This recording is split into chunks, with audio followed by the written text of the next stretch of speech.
अ, आज का जो सेशन है sir that is about the हम तीन चीज़ों को टच करने की कोशिश करेंगे। पहला है कि how to read the newspaper, जो बहुत इंपॉर्टेंट है। सेकंड आता है हाउ टू मेक नोट्स, उसमें बहुत समय नहीं लगने वाला। और तीसरा है that is how to write the effective answer. तीनों पे बात करेंगे बिकॉज आंसर राइटिंग मॉड्यूल भी कुछ दिन में स्टार्ट होने वाला है, तो आपको आंसर राइटिंग आना चाहिए। ठीक है, will discuss these three heads. Language barrier नहीं है, फिर से हम हिंदी इंग्लिश दोनों में बात करेंगे। और हम थ्रू आउट द जर्नी आपको कैसा आपका स्ट्रैटेजी बिल्टअप करना है उस पर भी हम लोग थोड़ा बात करेंगे। ठीक है, चलिए। Now first and foremost thing I would like to tell you कि हम लोग जब तीन आपकी प्रिपरेशन है, बात नहीं करेंगे तो हमारा काम जल्दी होगा। ठीक है, हमारी जो प्रिपरेशन है, थ्रू आउट प्रिपरेशन में हमारे पास ना तीन हमारे स्टेजेस हैं सर, है ना। हमारे पास प्रीलिम्स है, हमारे पास मेंस है और हमारे पास इंटरव्यू है सर। ठीक है, और तीनों स्टेज के लिए बहुत क्रूशियल रोल प्ले करता है आपका न्यूज़पेपर। ठीक है, पहली बात तो ये कि न्यूज़पेपर को सिर्फ आपको इन्फॉर्मेशन के लिए नहीं रखना है। कई लोगों को लगता है कि न्यूज़पेपर से हमको सिर्फ नोट्स बनाना है, ऐसा नहीं है sir. Newspaper is also about your analytical and critical ability. देखिए, जितना बड़ा सिलेबस है ना, आई डोंट थिंक कि कोई भी पर्सन ऐसा होगा जो सारा सब कुछ याद कर लेगा। पॉसिबल है क्या? नहीं। It's more about generating the analytical capability, and this is what is expected from every UPSC aspirant also. Getting it? So you must understand the fact behind the reading newspaper, or what should be your strategy in order to attain the right content in order to clear the examination. Getting it? So throughout this journey, you must understand that newspaper is inevitable. Let me tell you. Recently जो 2025 का prelims हुआ है, हमने उस 2025 के prelims की analysis करी थी। कोई था उसमें आप में से? 2025 के प्रीलिम्स के एनालिसिस में एक आध दो लोग रहे होंगे। आई थिंक काफ़ी लोग आप में से आए भी नहीं थे तब तक। ठीक है, आप नए हैं। तो उस एनालिसिस वाले पार्ट में हमने जो देखा और जो हम पिछले 5-6 साल से या 7 साल के एनालिसिस से देख रहे हैं, वो ये देख रहे हैं कि आपका जो प्रीलिम्स है सर, देखिए कहीं ना आपके पास हम मिथ बहुत सारे हैं, उन मिथ्स को पहले क्लियर कर लेते हैं। जो आपका प्रीलिम्स होता है उसके अंदर आपका जो जीएस का पेपर है, हम जीएस पेपर की बात कर रहे हैं। जीएस पेपर में 200 मार्क्स होते हैं, 100 क्वेश्चंस होते हैं। कितने होते हैं सर? 100 क्वेश्चंस। उन 100 क्वेश्चंस में से हर क्वेश्चन 2 मार्क का है, तो टोटल कितने सर? 200 मार्क्स है। उसके अंदर मैं जनरल की बात करूंगा, जो कट ऑफ होता है जनरल का, जो कट ऑफ है सर। कट ऑफ का मतलब होता है लास्ट मार्क जिस पे सिलेक्शन हो जाता है। वो कट ऑफ लास्ट ईयर कितना था सर? 88। मतलब 88 मार्क्स पे प्रीलिम्स क्लियर हो रहा था। यूजुअली ये जो कट ऑफ रहता है वो 90 से 95 के आसपास रहता है, बट पिछले 2-3 साल से ये डिमिनिश हो रहा है सर, कम हो रहा है। इसका क्या मतलब है? इसका मतलब है कि 100% तो क्वेश्चन सही होने जरूरी नहीं है सर। क्वेश्चन गलत तो होंगे ही, गलत तो होंगे ही, बट इसके अलावा हमको पता है कि नेगेटिव मार्किंग है, तो हमको ये इंश्योर करना पड़ता है कि हम कितने क्वेश्चन अटेम्प्ट करें। It's important. और एक बात आप गांठ बांध लीजिए अपने दिमाग में कि यूपीएससी के प्रीलिम्स क्वेश्चन पेपर में ये रिकॉग्नाइज करना बहुत जरूरी है कि किस क्वेश्चन को अटेम्प्ट नहीं करना है। It's not easy, I am telling you. ठीक है, क्वेश्चन बहुत टेम्पटिंग दिखता है। टेम्पटिंग मतलब क्वेश्चन बोलेगा मुझे कर लो, क्वेश्चन ऐसा लगेगा कि मुझे कर लो, बट वास्तविकता में वो क्वेश्चन आया इसलिए है ताकि आप उसको छोड़ें सर। हम इस पर बात करेंगे, और ये आपकी स्ट्रेटेजी का पार्ट होता है। मैं कह रहा हूँ किताबें सब लोग सेम पढ़ रहे हैं, तैयारी भी सेम कर रहे हैं, फिर भी सिलेक्शन कुछ लोगों का हो रहा है बिकॉज वो इस चीज को समझ चुके हैं। तो इट्स इंपॉर्टेंट कि आप अपनी प्रीलिम्स की तैयारी, अब आप सिलेबस खत्म होने के बाद प्रीलिम्स की तैयारी करोगे ऐसा नहीं है सर, वो समय जा चुका है। आपकी जिस दिन तैयारी स्टार्ट होती है उसी दिन से आपको प्री मेंस और इंटरव्यू तीनों के इंटीग्रेटेड अप्रोच के साथ चलना पड़ेगा।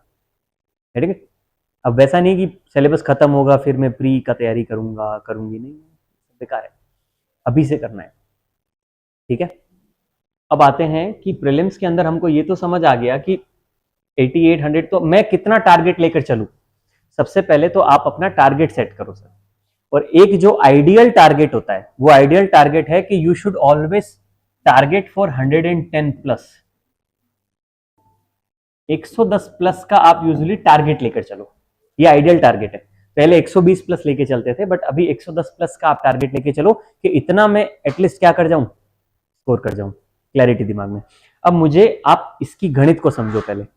इसकी गणित ये है कि 110 अगर 200 में से 110 नंबर लाने, इसका मतलब आपके करेक्ट क्वेश्चन कितने होने चाहिए, 55। 45 क्वेश्चन आप छोड़ सकते हो, 55 क्वेश्चन अटेम्प्ट करो, 55 के 55 बिल्कुल क्या होने चाहिए, सही होने चाहिए, और 110 नंबर आ जाएंगे तो 88 पे कट ऑफ है, 90 पे कट ऑफ है, तो सिलेक्शन तो हो ही जाएगा। पहला तरीका तो है ये, और ये तरीका है गलत। क्यों? क्योंकि 55 के 55 क्वेश्चन जो आप अटेम्प्ट कर रहे हो वो आपके सही हो जाएंगे, इसकी कोई गारंटी नहीं है, गलत होंगे ही होंगे, गलत होंगे ही। इसका मतलब सारे के सारे क्वेश्चन सही हो जाएंगे, ये नहीं हो सकता, आपके गलत होंगे क्वेश्चन। तो फिर कैसे करना है जब ऐसे नहीं करना है? तो आपको करना है ऐसे। मैं आपको एक चीज बता रहा हूं, एक टेक्निक को समझो पहले। प्रीलिम्स बहुत ट्रिकी है, आई एम टेलिंग यू। प्रीलिम्स को जो लाइटली लेता है ना, उसका जीवन में कभी यूपीएससी क्लियर नहीं होता। पहले ही अटेम्प्ट से प्रीलिम्स को लाइटली मत लेना, क्योंकि पहला अटेम्प्ट अगर प्रीलिम्स का गया, आपके सबसे ज्यादा चांस कब क्लियर करने के होते हैं एग्जाम, पता है? सबसे ज्यादा आपके चांस कब होते हैं एग्जाम क्लियर करने के? फर्स्ट अटेम्प्ट में। और जितने अटेम्प्ट्स बढ़ेंगे ना, उतना आपका क्लियर करने का जो मामला है ना, वो कम होता जाएगा। इस बात को गांठ बांध के चलो, ये साइकोलॉजिकल भी है और प्रूवन है। इसीलिए फर्स्ट अटेम्प्ट को ही सबसे ज्यादा सिंसियरिटी के साथ देना है, चाहे आपका अगले साल है, चाहे अगले साल के अगले साल है। फर्स्ट ही अटेम्प्ट को अपना लास्ट अटेम्प्ट मान के चलो, और उसी तरीके से अपनी तैयारी को क्या करो, स्ट्रेटजाइज करो। अल्बर्ट आइंस्टाइन ने एक बात कही थी सर, जो आई थिंक दुनिया की सबसे इंपॉर्टेंट बात है। उसने बोला, if you will learn the rules of the games better than others, you will play better than others. अगर आप खेल के नियमों को अन्य लोगों से ज्यादा बेहतर समझते हो ना, तो आप खेल उन सभी लोगों से बेहतर खेलोगे सर। बात सुना रही? तो ये पूरी जो जर्नी है ना, इस जर्नी में सारा का सारा खेल जो है वो आपके एप्टीट्यूड का नहीं है सर। एप्टीट्यूड क्या होता है जानते हो? एप्टीट्यूड मतलब आपकी लर्निंग। आप सब्जेक्ट पढ़ लोगे, आपने पॉलिटी पढ़ लिया, आपने इकोनॉमी पढ़ लिया, ये आपका एप्टीट्यूड है सर। आपको पॉलिटी आता है, आपको इकोनॉमी आता है, ये आपका एप्टीट्यूड है। But this journey is not about your aptitude alone. Aptitude is important, but it's not only about your aptitude alone. This journey is also about your attitude, I'm telling you. Okay? पर aptitude और attitude में अगर difference नहीं पता, एक example से समझाता हूं। एप्टीट्यूड का मतलब होता है कि आप किसी भी सिचुएशन में अपनी स्किल्स, अपना टैलेंट दिखाते हो सर, आपका नॉलेज आप शो करते हो, दैट्स योर एप्टीट्यूड। और एटीट्यूड होता है कि आप किस परिस्थिति में कैसे रिएक्ट करते हो, गेटिंग इट? आपका बिहेवियर। एग्जांपल में बताता हूं कि आप एग्जाम देने गए, यूपीएससी का गए एग्जाम देने, आप प्रीलिम्स देने बैठे हो और आपके पास 120 मिनट है सर। कितने? 120 मिनट होते हैं प्रीलिम्स के। उस 120 मिनट में मैं 10 से 15 मिनट इफेक्टिवली मानता हूं ओएमआर भरने की, because it takes time. OMR को सही से भरना होता है। 10 मिनट तो मान के चलो। एक गोले को अगर आप ऐसे ऐसे ऐसे ऐसे करके डार्क करोगे ना, इट टेक्स ऑलमोस्ट, और उसमें डर और लगता है कि कहीं सही से डार्क नहीं हुआ, टेढ़ा डार्क हो गया मेरा, तो बहुत ध्यान से आप डार्क करते हो, ठीक है? और अगर एक गोले को डार्क करने में आप 10 सेकंड लगा रहे हो, तो मुझे बताओ, अगर आप 80 क्वेश्चन अटेम्प्ट करोगे तो कितना, 10 सेकंड का कितना हो गया? 800 सेकंड। 800 सेकंड को डिवाइड करो 60 से, कितना हो रहा है? 10 से ऊपर गया ना, इसका मतलब 12, 13, 14, 15 मिनट तक लग सकता है। 10 सेकंड अगर एक गोले को डार्क कर रहे हो, 80 गोले डार्क करोगे, 800 सेकंड लगेंगे। 800 सेकंड मतलब गए ना, 15 मिनट गए। 900 सेकंड पे 15 मिनट होते हैं, तो 15 नहीं तो 13, 14 मिनट तो गए ना सर, गए। तो मैं कह रहा हूं 120 मिनट जो आपको मिल रहे हैं, उसमें से 20 मिनट को काउंट ही क्यों करके चल रहे हो? रुकोगे भी तो बीच में, पानी भी तो पियोगे, 5 मिनट उसमें ले लो। इसका मतलब 100 क्वेश्चन हैं, और 100 क्या है सर आपके पास? मिनट है। इफेक्टिवली एक क्वेश्चन के लिए 1 ही मिनट है आपके पास, इफेक्टिवली है एक क्वेश्चन का 1 मिनट। और कई बार क्वेश्चन जो होंगे वो डायरेक्ट फैक्चुअल थोड़े होंगे, एनालिटिकल होंगे। इकोनॉमी में एनालिसिस करना पड़ेगा, कनेक्ट करना पड़ेगा, takes time. Some time question take 2 to 3 minutes. वो हो रहे होते हैं, क्वेश्चन हो रहे होते हैं, आपको आ भी रहे, बट जो प्रोसेस है उसका वो टाइम टेकिंग है। This is how UPSC play with your mind, you must understand, getting it? Question हो रहा होता है, बट क्वेश्चन का जो टाइम टेकिंग पीरियड है वो ज्यादा समय ले रहा है। 2 से 3 मिनट ले ले रहा है, और कई बार वो ट्रिक कर जाता है क्वेश्चन में। आपको लग रहा है कि आपसे हो रहा है, आपको लग रहा है कि आपसे हो रहा है, आप उस पर टाइम देते हो और अल्टीमेटली इवेंचुअली जाके पता चल रहा है कि ये तो नहीं हो रहा है। You waste your time. 1.5 minute, 2 minute, 3 minute एक क्वेश्चन पे रुके और पता चला कि वो गया। 100 में से अगर आपने 4 से 5 क्वेश्चन में भी अपने 2.5 से 3 मिनट गवा दिए, 5 क्वेश्चन में भी 15 मिनट और गए। समझ आ रहा है? मैं बता रहा हूं यूपीएससी में ये सारी चीजें कोई कैलकुलेट करके नहीं चल रहा होता है, आपको करके चलना है और शुरू से करके चलना है। ये जो प्रैक्टिस होती है ना उस 2 घंटे की, वो practice through out the year होती है। हो सकता है पेपर पे नहीं चल रही हो, यहां चलनी चाहिए। समझ में आ रहा है? Getting it? इसका मतलब इफेक्टिवली आपको जो समय मिल रहा है वो 100 मिनट मिल रहा है, और एक क्वेश्चन पे 1 मिनट आप देने वाले हो, और उसमें कई सारे क्वेश्चन ऐसे होंगे जो बड़े होंगे, उसमें समय ज्यादा लगेगा सर। इसीलिए आपके दिमाग में कट ऑफ होना चाहिए। कट ऑफ मुझे पता है कि करीब करीब 100, इसीलिए मैं 110 प्लस टारगेट करके चलता हूं। और 110 प्लस जब मैं टारगेट करके चल रहा हूं तो मुझे ये समझ आ रहा है कि भैया 110 नंबर अगर लाने हैं मुझे, तो 55 क्वेश्चन अगर मैं करके आऊंगा, 55 के 55 सही हो जाएंगे क्या? नहीं होंगे, गलत भी होंगे। 88 टारगेट करके मत चलना, बता रहा हूं। 88 कट ऑफ जा रहा है, पर आपका टारगेट 100 प्लस होना चाहिए हमेशा, क्योंकि कट ऑफ कभी भी बूस्ट कर जाता है, भरोसा नहीं है तो आपको मार्जिन लेके चलना होता है। ठीक है? कट ऑफ तो वेरी करता है, कट ऑफ तो कंपटीशन पे डिपेंड करता है ना। तो कंपटीशन कहता है कि ऑन एन एवरेज 100 तो जाना ही है, उसका कट ऑफ 100 जाना है, तो आपका टारगेट हमेशा 100 प्लस होना चाहिए। हम सेफ साइड लेके चल रहे हैं 110। समझ में आ रहा है सर? उस हिसाब से आपको क्वेश्चंस अटेम्प्ट करने हैं। अब आप अपने दिमाग में पहले ये क्लैरिटी रखो कि मैं कितना अटेम्प्ट करूंगा या करूंगी।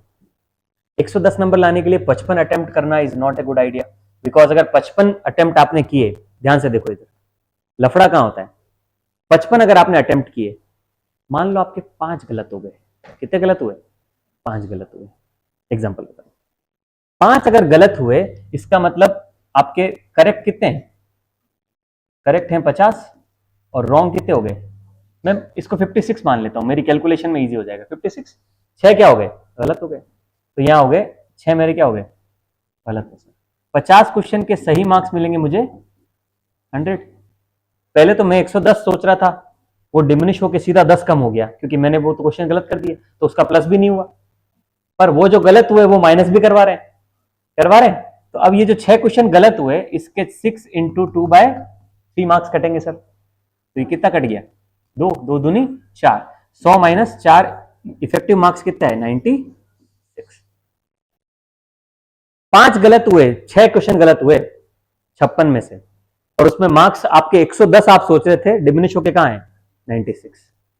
अब अगर इस 55 में से मान लो आपके 10 क्वेश्चन या 9 क्वेश्चन गलत हो गए, या मैं कह रहा हूं 10 से 12 क्वेश्चन गलत हो गए, कितने हो गए? 12 क्वेश्चन गलत। 12 क्वेश्चन गलत, तो पहले 12 को घटाओ। 55 में से 12 गलत हुए तो कितने बचे? 43। 43 का डबल कितना हो गया? 86। आप 86 ही हुआ, 43 का डबल आपका पॉजिटिव ही 86 हो रहा है, तो कट ऑफ तो आपका वैसे मिस हो गया। और अभी वो जो 15 जो आपके गलत हुए, 12 जो गलत हुए, वो 12 इंटू 2/3 होगा, 12 इंटू 2/3, ये कितना? 4, 4 दूनी 8। जो 84 आ रहे हैं ना, 86, उस 86 में से 8 और कट जाएंगे, 78 पे आ गए आप। इस खेल को समझो हमेशा कि जितना आप सोच के चलते हो ना, उसमें पॉजिटिव वाला तो कम हो ही रहा है, बट जो कम हो रहा है ना वो नेगेटिव भी करवा रहा है, तो आपका डिमिनिशिंग हो जाता है मार्क्स बहुत ज्यादा, और इसी वजह से कट ऑफ मिस हो जाती है। और क्वेश्चन गलत तो होंगे ही होंगे। क्यों? क्योंकि पूरे पेपर के अंदर एक ऑनेस्ट अप्रेजल बता रहा हूं मैं आपको, पूरे पेपर के अंदर आपके अगर 100 क्वेश्चन है, उस 100 क्वेश्चन में से सिंगल गो में, सिंगल गो मतलब आप जब प्रीलिम्स अटेम्प्ट करते हैं, हम पढ़ेंगे कैसे अटेम्प्ट करना है। सिंगल गो मतलब आपका जो फर्स्ट विजिट होता है 100 क्वेश्चन का, उस फर्स्ट विजिट के अंदर आप हार्डली 30 के आसपास क्वेश्चन पूरी की पूरी कॉन्फिडेंस के साथ सही कर पाते हो। 30 क्वेश्चन, 30 से आप ज्यादा जाके 35 पे चले जाओगे। कॉन्फिडेंस का मतलब पता है ना? Ultra true. अल्ट्रा ट्रू मतलब आपको पता है कि वो गलत ही नहीं होगा सर, पूरा श्योर, कोई पॉसिबिलिटी नहीं उसके गलत होने की। कितना हो रहा है सर? 30, 31, 35 at max.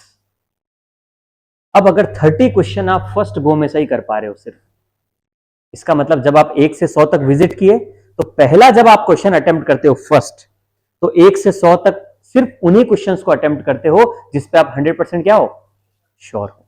तो हमेशा जब भी आप क्वेश्चन अटेम्प्ट करेंगे तो आपको यह ध्यान रखना है कि 1 से 100 तक मेरे को कंटिन्यू जाना है, और उस 1 से 100 के अंदर आप जिस पे 100% क्या है, श्योर है, उस 100% श्योर पे क्या मार्क करना है, टिक।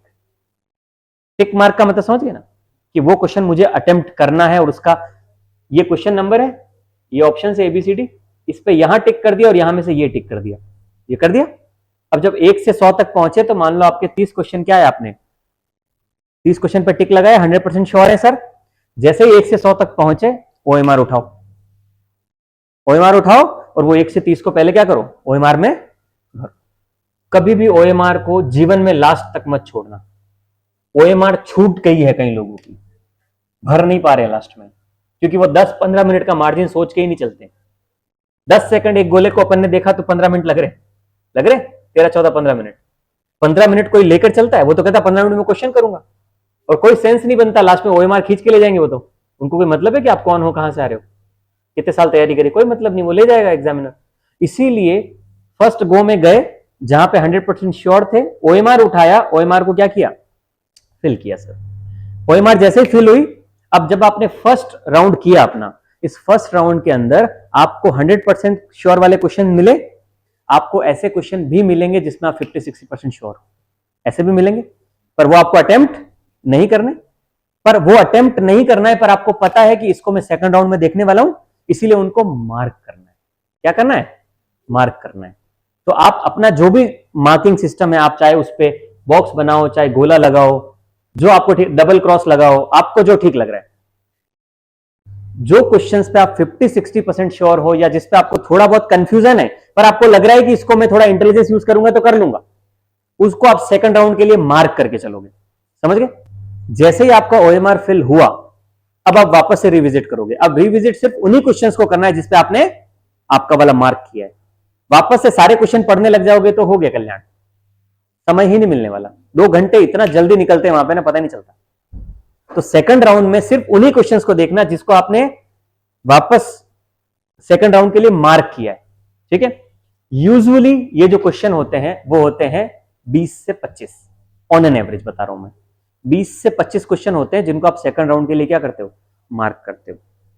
फर्स्ट राउंड में तो आप क्लियर हो गए हो, और फर्स्ट राउंड में बिल्कुल ऑनेस्टी है तो आपको पता चल रहा है कि 60 नंबर तो आ रहे हैं सर, क्योंकि 30 क्वेश्चन किए और 100% श्योर हो, 60 मार्क्स तो आ रहे हैं सर। डन।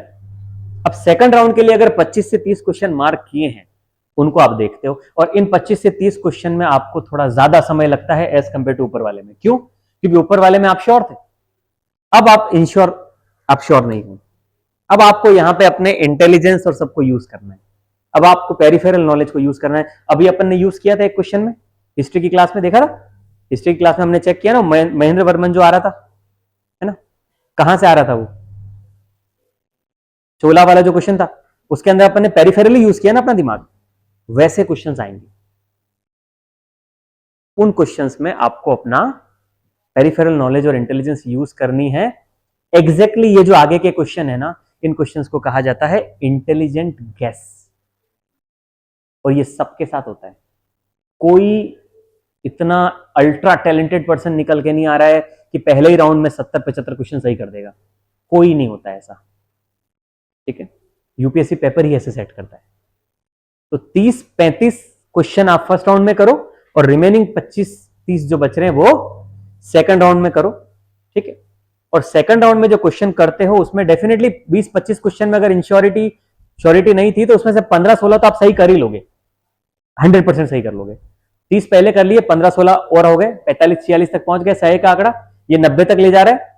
बाकी का जो गैस है वो आपका इंटेलिजेंट गैस है, उसमें बहुत ज्यादा केयरफुली करना है चीजों को। जो चीज बिल्कुल नहीं आ रही है उसको छूना ही नहीं है। अगर आप की प्रैक्टिस हो जाएगी थोड़े दिनों में, तो आपको फर्स्ट राउंड में 100% वाले निकाले ना, उसको मार्क करोगे ना, सेकंड राउंड के लिए जो निकाल रहे हो उनको भी मार्क करोगे। ठीक है?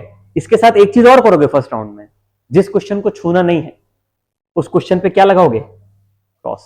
अब किस क्वेश्चन को नहीं छूना है ये आप टाइम से सीखोगे, या आप टाइम के साथ सीखोगे, पर समझ आ जाता है। ये क्वेश्चन के बारे में कुछ नहीं पता, वो पूछ रहा है कि भाई इस टर्म का मतलब जो है एंशिएंट इंडियन कंटेक्स्ट में क्या है। अब वो टर्म अगर आपने कभी सुना ही नहीं है तो उन चारों में आप कभी ढूंढ ही नहीं पाओगे। इसका मतलब ये क्वेश्चन नहीं अटेम्प्ट करना है। कई बार क्वेश्चन जो बड़ा दिख रहा होता है ना वो इजी होता है, और क्वेश्चन जो बिल्कुल छोटा दिख रहा होता है वो डिफिकल्ट होता है। जिस क्वेश्चन के अंदर मल्टीपल ऑप्शंस है, जैसे which of the remaining is correct about the revenue deficit of India, अगर ऐसा क्वेश्चन है और 4 स्टेटमेंट दे दिए और फिर कह रहा है ए बी सी डी, ठीक है, 4 स्टेटमेंट पहले दिए, ए बी सी डी बोल रहा है कि only 1 is true, 1 and 2 is true, 1 2 3 is true, ऐसे पूछ रहा है। ये क्वेश्चन आसान होता है, क्यों? क्योंकि इसके अंदर आप थोड़ा सा मल्टीप्लिसिटी ऑफ माइंड यूज कर सकते हो। भले क्वेश्चन बड़ा होता है बट आसान होता है। और ऐसा क्वेश्चन कि भाई इस पर्टिकुलर टर्म का मतलब एंशिएंट इंडियन हिस्ट्री के हिसाब से क्या है, आता है तो आता है और नहीं आता है तो नहीं आता है। उसको पहले ही राउंड में क्या करना है, क्रॉस लगाना है। सेकंड राउंड में उस पर 10 सेकंड 15 सेकंड पढ़ने के भी नहीं बिगाड़ने। समझ में आ रहा है? तो जो फर्स्ट राउंड आप करोगे क्वेश्चंस का, उसके अंदर 100% श्योरिटी वाले पे मार्क, सेकंड राउंड में जो विजिट करने उन पे मार्क, और जो बिल्कुल अटेम्प्ट नहीं करने उन पे मार्क। इससे आपका टाइम बचेगा। समझ आ रहा है sir? I hope this will help. Getting it? चलो सर, तो ये मार्किंग आपको समझ में आ गई। अब आप अगर फर्स्ट के अंदर 30 क्वेश्चन कर लिए, सेकंड के अंदर अगर आपको 25 क्वेश्चन लग रहा है कि ठीक है मामला, 30 और 25 कितना हो गया? 55 हो गए। 55 आपने अटेम्प्ट किए, बट ये 30 पे तो आप बिल्कुल श्योर है, पर इन 25 के अंदर से 10 क्वेश्चन गलत हो सकते हैं, क्योंकि आप तो इंश्योरिटी में थे ना। तो 25 पे से 10 क्वेश्चन गलत हो सकते हैं, और 55 में वापस अगर 10 क्वेश्चन गलत हुए तो आपका वापस फंसेगा वहीं आके। 55 में से अगर 10 गलत हो गए तो कितने हो गए? सही 45 ही हुए ना। 45 का 90 हो जाएगा, और 90 में 10 गलत करके और पीछे ले जाएगा, आप तो 84 83 पे आ जाओगे। होगा क्लियर एग्जाम? नहीं होगा। यही डिमिनिशिंग बात आपको पता रखनी है कि 55 में अगर 10 गलत हो गए तो सिलेक्शन ही नहीं होगा। बात समझ आ रही? 55 अगर अटेम्प्ट कर रहे हो और 10 गलत हो गए तो सिलेक्शन नहीं होगा। इसका मतलब क्या है कि ये जो मार्जिन है इसको मेरे को बढ़ाना पड़ेगा। अब आप इससे आगे जाके अटेम्प्ट करते हो, और आपको अटेम्प्ट करना पड़ेगा। नहीं अटेम्प्ट करोगे सिलेक्शन होगा ही नहीं जीवन भर। ये रिस्क वाला मामला है, और यहां रिस्क जो लेनी है वो कैलकुलेटेड रिस्क लेनी है अपने दिमाग से। Getting it? सही रिस्क लेनी है। आपका जो अटेम्प्ट होना चाहिए, एवरेज अटेम्प्ट बता रहा हूं मैं यूपीएससी प्री क्लियर करने के लिए, एवरेज अटेम्प्ट, वो एवरेज अटेम्प्ट होता है आपका 70 to 75। ये एवरेज अटेम्प्ट है। 70 क्वेश्चन तो एटलीस्ट आपको अटेम्प्ट करीब करीब करने ही पड़ेंगे, क्योंकि क्वेश्चन गलत होते हैं ये श्योर है। आप एग्जाम में जब बैठे होते हो ना तो आपका दिमाग अलग काम कर रहा होता है, और फिर बाहर आकर कहते हो अरे यार तो ये पूछ रहा था मैंने ये कर दिया, होता है। और उसी क्वेश्चन के लिए एग्जाम में बैठ के आप सुपर कॉन्फिडेंट होते हो कि सही हो जा रहा है ना, और फिर बाहर आके देखते हो गलत हो गया। और ऐसे बाहर आके देखते हो तो 1 2 3 4 5 6 अंदर सोच रहे थे कि सब सही, और बाहर आके देखा सब गलत हो रहे हैं। होता है ऐसा, एग्जाम में प्रेशर रहता है। तो ये चीज से बचना अगर है तो आपको एटलीस्ट 70 to 75 क्वेश्चन तो अटेम्प्ट करने पड़ेंगे। अब आप कहोगे सर 30 ही सही हो रहे हैं फर्स्ट में, सेकंड में 20 25 है, उनमें भी श्योरिटी नहीं है, और आप 55 से आगे हमको 70 75 पे ले जा रहे हो, तो क्या फिर फट्टे मारने, कोई भी क्वेश्चन अटेम्प्ट करना है? नहीं सर, कोई भी क्वेश्चन अटेम्प्ट नहीं करना है। ये जिन पे आप थोड़ा सा 50 60% जा रहे हो ना, उनमें से क्वेश्चंस को अटेम्प्ट करना है। और कई बार अगर आपकी तैयारी बहुत अच्छी है, आई एम टेलिंग यू, अगर आप बहुत सिंसियरली तैयारी किए हो तो आप ये जो 30 का आंकड़ा है ना, इसको कहां ले जा सकते हो? 40 तक, अगर आपकी तैयारी बहुत सिंसियर है। क्यों? क्योंकि it's not always about the facts, it's also about concept. अगर आपका पॉलिटी पे पकड़ है, 15 क्वेश्चन कम से कम आते हैं पॉलिटी के, 15 क्वेश्चंस में से अगर आप 12 क्वेश्चन सही कर ले रहे हो पॉलिटी के, आई am telling you the example, ठीक है, आई am telling you the very simple thing. आपका यो यूजुअली रहता है, देखो बड़े सब्जेक्ट कौन से? पॉलिटी, इकोनॉमी, ठीक है, geography, history, science and tech, environment. ये 6 कोर सब्जेक्ट्स हैं सर प्रीलिम्स के लिए। और इसके अलावा एक और चीज है, दैट इज करंट अफेयर्स। और करंट अफेयर्स इन्हीं के अंदर होता है, अलग से नहीं होता। पॉलिटी के कम से come on an average 15 question है, इकोनॉमी के ऑन एन एवरेज 15 क्वेश्चन है, ज्योग्राफी वेरी करता है, ज्योग्राफी कभी 5 क्वेश्चन आ जाते हैं, कभी 25 आ जाते हैं, ठीक है, तो मैं वेरी करता है। साइंस एंड टेक वेरी करता है sir. History on an average 15 question है सर, मान के चलो आप। इन्वायरमेंट, साइंस एंड टेक्नोलॉजी और ज्योग्राफी जो है वो कलेक्टिवली तीनों के मिला के आप मान के चलो कि 35 क्वेश्चन तो है ही है सर। 15 15 15 कितना हुआ? 45 और 35 कितना हो गया? 45 और 35 कितना हो गया? 45 और 30 75। 45 और 35 कितना हो गया? 80 हो गया ना। 20 क्वेश्चन आप करंट अफेयर से एसोसिएट मान लो, वो इन्हीं में होते हैं, अलग से नहीं होते हैं। ये आपका मामला है सर, ठीक है। इसमें करंट अफेयर्स के अंदर आपका आईआर आ जाएगा, है ना, इंटरनेशनल सोसाइटी का कुछ क्वेश्चन आ जाएगा, ये सब चीजें होती है।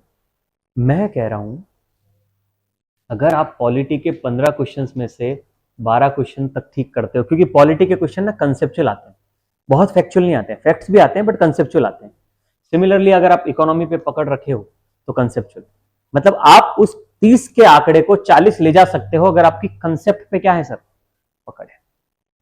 वो आप क्लासरूम में बिल्ड करोगे, वो आप सेल्फ स्टडी से बिल्ड करोगे सर, बिल्ड करना पड़ेगा वो। और ये जो तैयारी है कि आप 70-75 कैसे पहुंच सकते हो, ये 40 फर्स्ट गो में कैसे सही होंगे, ये तैयारी आपकी हर शनिवार को हो रही है अगर आप टेस्ट दे रहे हो तो, समझ गए? That's why test is important. अगर आपको लगता है कि प्रीलिम्स के 2 महीने 3 महीने पहले टेस्ट प्रैक्टिस करके प्रीलिम्स निकल जाएगा, नहीं निकलेगा, गलतफहमी में मत रहना। बहुत लोग डूबे हैं, और एक बार अगर आपका प्रीलिम्स नहीं निकला, फर्स्ट प्रीलिम्स, ठीक है, सेकंड निकालना डिफिकल्ट हो जाता है, आई एम टेलिंग यू। उसके पीछे कारण है क्योंकि आपका प्री डिस्पोजिशन रहता है दिमाग में, ठीक है। आई एम नॉट सेइंग कि इम्पॉसिबल है, ऐसा नहीं है। अगर आप राइट स्ट्रेटेजी चल रहे हो तो आराम से निकालते हो, थोड़ा सा डिफिकल्टी आता है उसमें क्योंकि आप प्री डिस्पोजिशन में रहते हो, समझ रहे हैं sir? That's why consider first attempt as everything and do not disappear from the Saturday test. जितना ज्यादा क्वेश्चन, और सारे क्वेश्चंस यूपीएससी लेवल के पूछे जा रहे हैं जो टेस्ट में आ रहे हैं, जितने ज्यादा क्वेश्चंस को देखोगे ना, और क्वेश्चंस को, टेस्ट को कभी मजाक में नहीं लेना। क्यों? क्योंकि अगर आपके 50 क्वेश्चंस आ रहे हैं तो वही 70-75 का जो अटेम्प्ट है उसको आधा कर दो, कर दो। समझ आ रहा है? 36 37 38 क्वेश्चन अटेम्प्ट करने, आपका क्या चक्कर है ना, मार्क्स का तो कोई मतलब है ही नहीं है। आ रहा है तो भी कर देते हो, नहीं आ रहा है तो भी कर देते हो, करते हो। एग्जाम थोड़ी चल रहा है, टेस्ट चल रहा है। ये दुनिया की सबसे बड़ी गलती है, कभी ये मूर्खता मत करना। ये एक हैबिट है। क्या है वो? एक हैबिट है। क्या है? हैबिट। हैबिट बन जाएगी, और फिर घर वाले पूछेंगे तुम्हारा एग्जाम कब क्लियर होगा, तुम कहोगे टाइम लगेगा, टाइम, टाइम लगेगा भी, टाइम। वो टाइम क्यों लगेगा पता है? क्योंकि आपने एक बैड हैबिट बिल्ड कर दी, और वो हैबिट क्या है? क्वेश्चन आ रहा है या नहीं आ रहा है उसको करने की। नहीं, आपके जितने क्वेश्चंस हो रहे हैं, जितना आप पेपर दे रहे हो यहां पे, उन सारे के सारे पेपर में, अनलेस वो बिल्कुल फाउंडेशन का पेपर हो रहा है, वो अलग बात है। हर पेपर को आपको उसी हिसाब से देना है जैसे आप क्या दे रहे हो, यूपीएससी का प्री दे रहे हो, उसी अटेम्प्ट से, उसी अप्रोच से देना है, उसी टाइमलाइन से देना है, ठीक है। कुछ लोग टेस्ट में देखा हूं, मैं कई लोगों को देखा हूं, आते हैं टेस्ट देने के लिए, टेस्ट पेपर ले लिया, पूरा क्वेश्चंस को विजिट कर लिया, विजिट करने के बाद जो आ रहे थे 4 5 10 क्वेश्चंस कर लिए, और 1 घंटे का टेस्ट है, 15 मिनट के अंदर सबमिट करके कॉपी घर जा रहे हैं। आपको क्या लग रहा है? टेस्ट टेस्ट ही तो है, क्या दिक्कत है? इंस्टीट्यूट का टेस्ट है। आप अपने साथ बहुत बड़ा इनजस्टिस कर रहे हो, और वो इनजस्टिस ये है कि आप एक हैबिट डाल रहे हो अपनी। अब तुम कहोगे ये बोलता रहता है ये आदमी, इसका काम है, पैसा मिलता है इसको बोलने का। ये हैबिट ना नुकसान करती है, बहुत नुकसान, आई एम टेलिंग यू। अगर इस नुकसान से बचना है, छोड़ दो इसे, ठीक है। 50 क्वेश्चन का टेस्ट हो रहा है ना, 50 क्वेश्चन का 1 घंटा मिलता है ना। कितने लोग 1 घंटा बैठ रहे हैं पूरा, बताओ? 6 सवा 6 टेस्ट शुरू होता है, 7:15 तक कितने लोग अभी तक है जो पूरा 1 घंटा बैठ के टेस्ट दिए? हाथ खड़ा करो। पूरा 1 घंटा बैठ के टेस्ट दिए हैं, फिर सबमिट किए हैं। बैठे हैं कुछ लोग, बाकी लोग भग गए। क्यों? टेस्ट है, क्या है, हो जाए, यूपीएससी में करेंगे सब। प्रैक्टिस में ज्यादा परेशान होना पड़ता है। जो प्रैक्टिस टाइम में परेशान होता है ना, वो मैच में अच्छा परफॉर्म करता है, और जो मैच में ही परफॉर्म करने के बारे में सोचता है ना, और प्रैक्टिस टाइम को ऐसे निकालता है ना, उसका मैच में लोटा डूब जाता है, ठीक है। जब तक तपोगे नहीं ना, तब तक बहुत दूर हो। यूपीएससी में बहुत समय लगेगा, बता रहा हूं। समय, एफर्ट, सेक्रीफाइस लगता है, ठीक है। और सेक्रीफाइस लगता है तभी आप उस पद की इज्जत भी करते हो, क्योंकि उसको गेन करने के लिए आप अपना क्या करते हो, खून पसीना बहाते हो। It's not easy. ठीक है, ईजी होता तो हर कोई कर लेता। अपने आप को उसमें ढालना पड़ेगा, मेहनत करनी पड़ेगी। ठीक है, अगर आपको लगता है कि आप ऑडिटोरियम में एंटर करो और पूरे ऑडिटोरियम में 1000 लोग खड़े हो जाएं आपके लिए, मेहनत करनी पड़ती है उसके लिए। ऐसे नहीं होता बातें कर रहे हो, व्हाट्सएप चल रहा है, चटिया रहे रात को, फोन पे बात कर रहे हैं दोस्तों से, चाहे आपका 1 साल है, चाहे 2 साल है, चाहे 3 साल है। जो 3 साल वाले हैं ना, उनको ज्यादा सीरियस रहना है। क्यों पता है? क्योंकि उन्होंने अगर एक गलत हैबिट जनरेट कर ली अभी ना, वो हैबिट उनकी दुश्मन बन जाएगी। हैबिट बड़ी खतरनाक चीज होती है, हैबिट नुकसान करती है। हैबिट मत बिगाड़ना अपनी। 3 साल वाले हैं तो और सिंसियर रहना है 3 साल वालों को, और 1 साल वालों को नो डाउट सिंसियर रहना है। तब झुकेगा सामने वाला, तब ऑडिटोरियम में सब खड़े होकर ताली बजाएंगे। उसको ना पाना पड़ता है, उसके लिए तपना पड़ता है, अपनी कमजोरी को देखना पड़ता है, अपनी कमियों को ढूंढना पड़ता है, सुधार करना पड़ता है। 50 क्वेश्चन थे, मेरे माइनस में नंबर आ गए। आगे तो आ गए, सिंसियरली अटेम्प्ट किया ना बैठ के। मैंने देखा है यहाँ पे लोगों को, मैं नाम भी बता सकता हूँ उनके, जो पहले दिन यहाँ आए थे, माइनस में नंबर आए थे उनके, पर उनकी सिंसियरिटी थी कि माइनस में नंबर आए, प्रमोट किया अपने आप को, 0 नंबर आया अगली बार। माइनस से 0 तो प्रमोशन ही है ना। -8 नंबर आ रहे हैं 100 में से, और 0 आया अगली बार, तो प्रमोशन ही है। तो 0 से 6 नंबर आए थे, मुझे याद है, पूरा रिकॉर्ड है। और 6 से 18, 18 से 54, 54 के बाद अभी 60 प्लस मार्क्स आ रहे हैं 100 में से। देती है टेस्ट, गर्ल है। सिंसियरिटी इसको बोलते हैं। आपकी इंटेंसिटी को बीट करती है आपकी कंसिस्टेंसी, यू नो।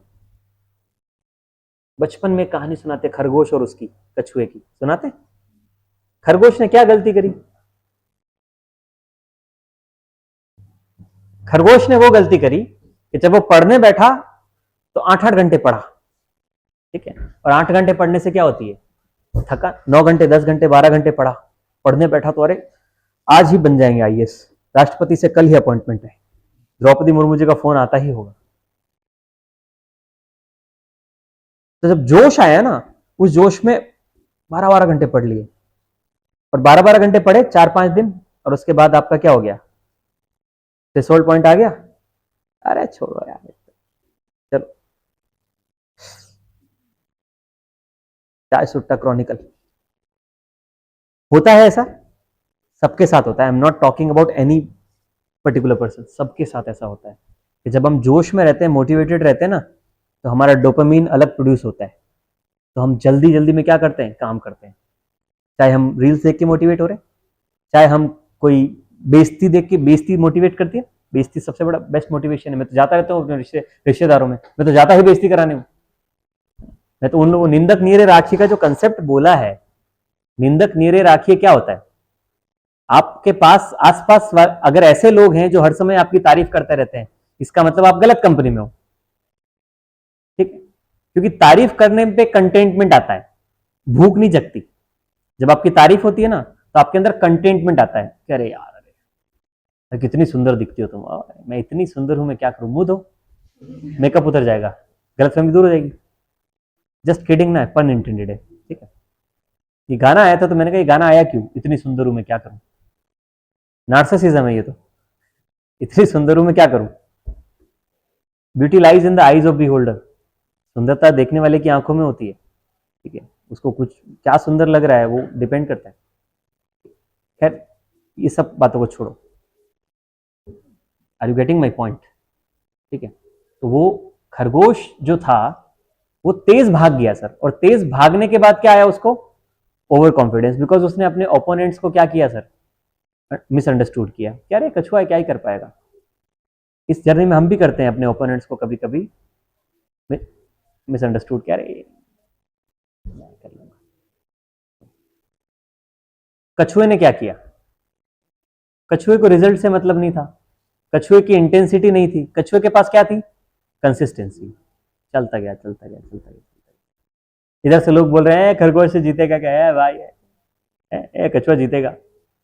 उधर से कुछ हो, उधर से कुछ हो, उधर से कुछ हो, पर उसको ना एक बात शायद याद रह गई होगी, Winston Churchill you know, x British prime minister है, इंडिया के लिए बुरा बुरा बोला है बंदे ने, बट उसने एक बात बहुत अच्छी बोली, उसके जो थॉट्स हैं पॉलिटिकल थॉट।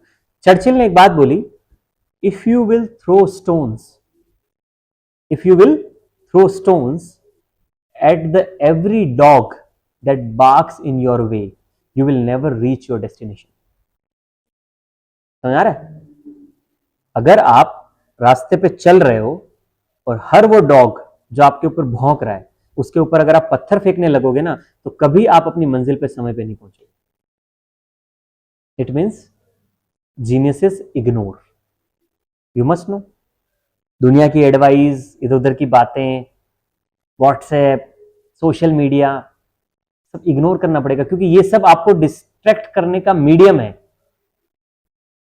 आपको दूर करना पड़ेगा इन सब चीजों को. और आप देखोगे कि आप 10, 15 दिन, 20 दिन, 25 दिन इन चीजों से दूर रहोगे ना, you will become all together a different person.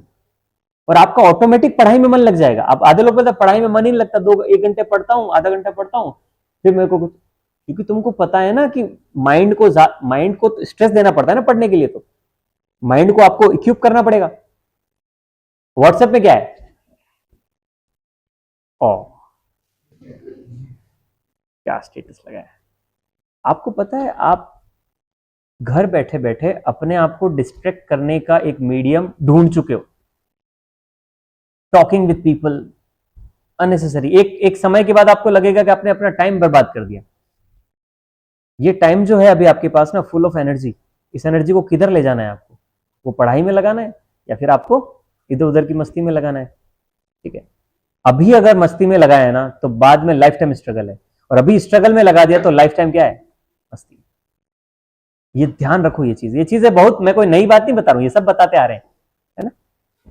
ये चीज करो. ठीक है, चलो लेक्चर देने लगते हैं ये सर, तो जब देखो तब, जब मौका मिलता है तब लेक्चर देते हैं. But I am telling you, these are the most significant part of your preparation. सफल होना बहुत आसान है, बिकॉज सब लोग डिस्ट्रैक्टेड है. आपको बचना किससे? डिस्ट्रैक्शन से. डिस्ट्रैक्शन से बच जाओगे, सक्सेस आपके पास है. Getting it? टेस्ट नहीं छोड़ना है. अटेम्प्ट कितने क्वेश्चन करेंगे अपन? करीब 70 से 75% अपन अटेम्प्ट करने का कोशिश करेंगे. इससे कम भी हो सकता है, कई बार आपकी श्योरिटी ज्यादा है, तो ये एवरेज है. कई बार आप 65, 67 पे भी छोड़ सकते हो चीजों को, जब आप कंफर्मिटी में हो कि नहीं चीजें सही हो जाएगी, मेरे ज्यादा क्वेश्चन ठीक हो रहे हैं. बट वो रिस्क नहीं लेना. अगर आप अनश्योर रहो ना, श्योर नहीं हो, तो करो, फिर अटेम्प्ट करो. क्योंकि जितने कर रहे हो उसमें अगर उतने गलत हो गए तो 85 से पीछे ही चले जाओगे ना, तो सिलेक्शन वैसे भी नहीं होना है. इसीलिए आपको हिट करना पड़ेगा चीजों को, बट राइट चीजों को हिट करना है. और वो हिट करना, ये जो जितनी बातें ये कब सीखोगे पता है? जब टेस्ट दोगे प्रॉपरली. हर टेस्ट देना है, हर टेस्ट. ठीक है, चलो, आई होप आप समझ पा रहे. प्रीलिम्स का स्ट्रेटेजी थोड़ा समझे सर, हम क्वेश्चन कैसे अटेम्प्ट करना है उसको समझे. अब हम पढ़ते हैं हाउ टू रीड न्यूज़पेपर. सबसे बड़ा ट्रबल मोस्टली सारे लोगों के लिए, न्यूज़पेपर कैसे पढ़ना है. देखिए सर, प्री मेंस और इंटरव्यू. प्रीलिम्स में आपको चाहिए इंफॉर्मेशन, मेंस में आपको चाहिए एनालिसिस, और इंटरव्यू में आपको चाहिए आर्टिकुलेशन. प्रीलिम्स में क्या चाहिए? इंफॉर्मेशन. मेंस में चाहिए एनालिसिस, और इंटरव्यू में चाहिए आर्टिकुलेशन. आर्टिकुलेशन मतलब जितना नॉलेज है उसको बेटर प्रेजेंट करना. तीनों चाहिए. और ये तीनों ही चीज आपको किससे मिलती है? न्यूज़पेपर से. पीपल मिस जज कि सिर्फ इंफॉर्मेशन मिलती है. नहीं sir, you will get information. मतलब क्या न्यूज़पेपर प्रीलिम्स क्लियर करने में हेल्प करता है? A big yes. A big yes. It's the yes. Prelims clear करने में अभी इस साल कम से कम 15 से 16 क्वेश्चन डायरेक्टली न्यूज़पेपर से आए हैं सर. 15 से 16 क्वेश्चन मैं अभी आपको दिखाऊंगा. आई विल शो यू कि आए हैं क्वेश्चन न्यूज़पेपर से. मतलब क्या प्रीलिम्स के लिए इंपॉर्टेंट है? मोस्ट इंपॉर्टेंट है. फिर आता है क्या मेंस के लिए इंपॉर्टेंट है? मोस्ट इंपॉर्टेंट है, क्योंकि ये जो एनालिसिस है ना, ये इसी से जनरेट होगी. आपका मेंस का पेपर जो होता है, पहला पेपर क्या नाम है उसका? पहला पेपर ऐसे का होता है. अगला पेपर कौन सा है? हाँ, क्या है पेपर का नाम? पेपर का नाम क्या है? 4 पेपर जो है उनका नाम क्या है? General studies. स्पेसिफिक स्टडीज लिखा है क्या कहीं पे? जनरल का मतलब क्या होता है? आम। स्पेसिफिक का मतलब विशिष्ट। क्या स्पेसिफिक स्टडीज का पेपर हो रहा है कोई भी? नहीं। स्पेसिफिक स्टडीज वो ऑप्शनल में ले रहा है, ले रहा है। ऑप्शनल दिया ही इसीलिए ताकि वो स्पेसिफिक जाए। बाकी पेपर्स कौन से? जनरल स्टडीज, मतलब सामान्य। अखबार किसके लिए छपता है? सामान्य लोगों के लिए। समझ में आ रहा है? इसका मतलब अखबार की जो भाषा है वही भाषा आपके मेंस के आंसर राइटिंग की क्या होनी चाहिए? भाषा होनी चाहिए। और अगर आपको वो भाषा जनरेट करनी है, इसका मतलब क्या पढ़ना जरूरी है? ऐसा में ये न्यूज़पेपर का रोल है कि ये आपका लैंग्वेज और आपकी एनालिसिस जनरेट करता है, जो ऑटोमेटिक फिर आपकी आंसर राइटिंग में आती है। वो कब आएगी? जब आप कंसिस्टेंटली क्या करोगे? रीड करोगे और फिर आंसर राइटिंग का प्रैक्टिस करोगे। अपने आप ये भाषा रेप्लिकेट होने लगेगी, आपको पता भी नहीं चलेगा। समझ रहा है? एक महीना अगर कंसिस्टेंसी से ढंग से 1.5 से 2 घंटा रोज न्यूज़पेपर पढ़ लिया ना, वो व्यक्ति ऑल टुगेदर अलग हो जाता है। वो आम लोगों में रहता ही नहीं है। पर ज्यादा नहीं, एक महीना 1.5 से 2 घंटा रोज न्यूज़पेपर पढ़ना है। मतलब आपकी तैयारी किसकी हो रही है? प्रीलिम्स की हो रही है क्योंकि इंफॉर्मेशन मिलेगी। मेंस की हो रही है क्योंकि एनालिसिस जनरेट हो रहा है। ये एनालिसिस जनरेट नहीं हो पाता उन लोगों में जो न्यूज़पेपर नहीं पढ़ते, और फिर वो मेंस में जाते हैं तो उनको समस्या आती है। सर समझ रहे? मेंस में उन लोगों को सबसे ज्यादा समस्या आती है, पहला जो न्यूज़पेपर नहीं पढ़ते, सेकंड जो किताबें नहीं पढ़ते। अगर आप न्यूज़पेपर नहीं पढ़ रहे हो तो आपको बुक पढ़नी पड़ेगी, नो डाउट। पर करंट अफेयर्स के लिए तो बेस्ट सोर्स न्यूज़पेपर है, तो न्यूज़पेपर पढ़ना पड़ेगा। बुक्स और न्यूज़पेपर दो ही ऐसे सोर्स हैं जो आपकी एनालिटिक्स जनरेट करेंगे सर। क्योंकि आप सब कुछ का रट्टा मार सकते हो क्या? नहीं मार सकते। एग्जाम में आपको एनालिसिस ही यूज करना पड़ेगा, और वो जनरेट किससे होती है? तो क्या न्यूज़पेपर पढ़ना मेंस के लिए जरूरी है? Absolutely a big now. क्या न्यूज़पेपर पढ़ना इंटरव्यू के लिए जरूरी है? A very big yes. Because interview में वो आपको क्वेश्चन ही न्यूज़पेपर के पूछेगा। समझ? वो अगर घुमा फिरा के कुछ वैसे इंफॉर्मेशन ज्यादा नहीं पूछता, वो पर्सनैलिटी वाइज क्वेश्चन पूछता है। बट स्टिल अगर उसने कुछ पूछा आपको इंटरव्यू, आर्टिकुलेशन बनता है न्यूज़पेपर से, वोकेबुलरी बढ़ती है न्यूज़पेपर से। समझ गए सर? तो तीनों के लिए जरूरी है। डन? चलो, अब तीनों के लिए न्यूज़पेपर को पढ़ना कैसे है, लेट्स स्टार्ट। फर्स्ट मैं आपको बता देता हूं न्यूज़पेपर को कैसे पढ़ना है, क्या पढ़ना होता है और क्या नहीं। न्यूज़पेपर बड़ा डॉक्यूमेंट है सर। आप हिंदू पढ़ सकते हो, आप एक्सप्रेस पढ़ सकते हो, जो भी आप पढ़ रहे हो। हम एक्सप्रेस का देख रहे हैं, ठीक है। हिंदी वाले जो है वो जनसत्ता पढ़ेंगे। यूपीएससी में हिंदी वाले कौन है सर? हिंदी मीडियम। आप कौन सा न्यूज़पेपर पढ़ रहे हैं अभी? हाँ, आप हिंदू, हिंदी में आता है? ट्रांसलेट करके पढ़ते हैं आप? द हिंदू और दैनिक जागरण। देखिए, नहीं पढ़ना है दैनिक जागरण, ठीक है।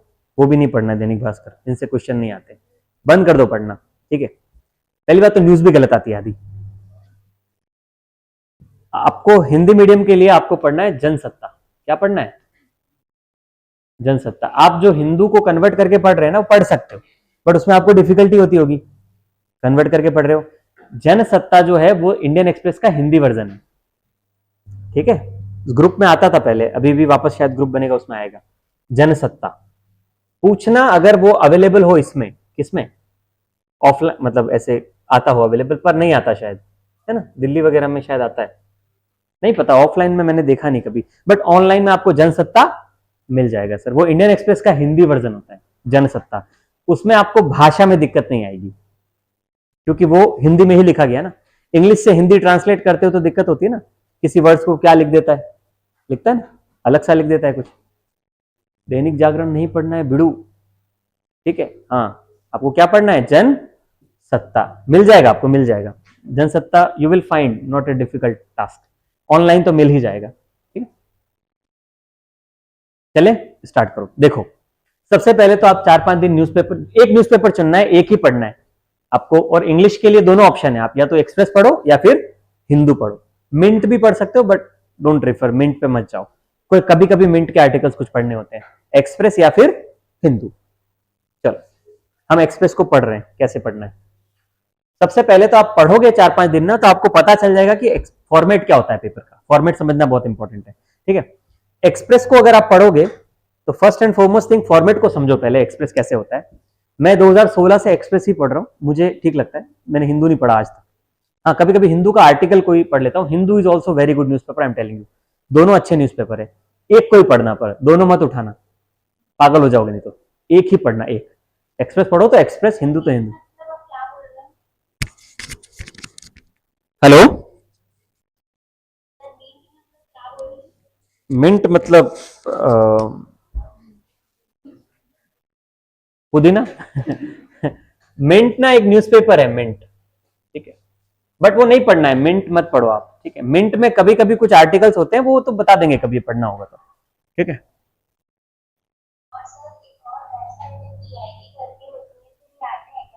क्या चीज है? Press information bureau. आप पीआईबी, पीआईबी क्या है? पीआईबी गवर्नमेंट की न्यूज एजेंसी है, पर पीआईबी जो है वो सरकार के सारे कामों को बताती है, पर सारे की सारी चीजें नहीं पढ़नी। मत पढ़ो, मैं बता रहा हूं। देखो, आप पूरी की पूरी यूपीएससी जर्नी में, मैं आपको ईमानदारी से बता रहा हूं, मेरे अनुभव से बता रहा हूं, आपको 50 लोग मिलेंगे, 50 चीजें बता देंगे, ये पढ़ लो, वो पढ़ लो, ये पढ़ लो, वो पढ़ लो, ठीक है। आपको नहीं पढ़ना है। अगर आप एक न्यूज़पेपर को सिंसियरली पढ़ रहे हो ना, रेगुलर, आपको कुछ पढ़ने की जरूरत नहीं है, ठीक है। मैं आपको कह दूं कि इंडियन एक्सप्रेस भी पढ़ लो, ठीक है। इंडियन एक्सप्रेस के साथ ना आप प्रेस इंफॉर्मेशन ब्यूरो जो है उसकी समरी पढ़ो सर, ठीक है। उसके बाद मैं बोलूंगा ऑल इंडिया रेडियो की जो समरी है ना, उसको भी पढ़ो। फिर मैं बोलूंगा यार, जो योजना मैगजीन आती है ना, योजना, उस योजना मैगजीन को भी समरी पढ़ो। कुरुक्षेत्र को भी पढ़ना होता है।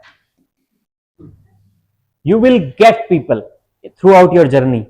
दिल्ली चले जाओ, आपको पीआई, आप किसी दिल्ली में करोल बाग जाओगे ना, जहां पे सारा इंग्लिश मीडियम का कोचिंग है, राजेंद्र नगर, ओल्ड राजेंद्र नगर, करोल बाग, मेट्रो से उतरते ही कोचिंग से स्टार्ट है, ठीक है। कोचिंग स्टार्ट है कंटिन्यू। अभी कॉन्फ्लिक्ट ऑफ इंटरेस्ट हो जाएगा क्योंकि जियो में बैठे, अदर कोचिंग का नाम नहीं लेते। लाइन से कोचिंग है, ठीक है। मंडी लगी हुई है कोचिंग्स की। उसके पास में वहां दुकानें हैं, फिर क्योंकि दुकानें रहे, किताबों की बुक शॉप चाहिए सर। किसी भी बुक शॉप पे चले जाओगे, यू विल, क्या मिलेगा आपको वहां पे? सबसे पहले न्यूज़पेपर वहां रखे हुए रहते हैं, ठीक है। एक्सप्रेस मिलेगा, हिंदू मिलेगा, न्यूज़पेपर आप वहां से खरीद सकते हो। उसके बाद आपको पीआईबी का समरी मिलेगा सर। उसके बाद आपको ऑल इंडिया रेडियो का समरी मिलेगा सर। उसके बाद आपको योजना मैगजीन मिलेगी सर, रखी हुई योजना मैगजीन खरीद लो। उसके बाद आपको कुरुक्षेत्र मैगजीन मिलेगी। उसके अलावा आपको प्रतियोगिता दर्पण मिलेगी सर, ये खरीद लो। उसके बाद आपको जो कोचिंग इंस्टीट्यूट है उनकी मंथली मैगजीन लाइन से जमी हुई मिलेगी सर, खरीद लो, है ना।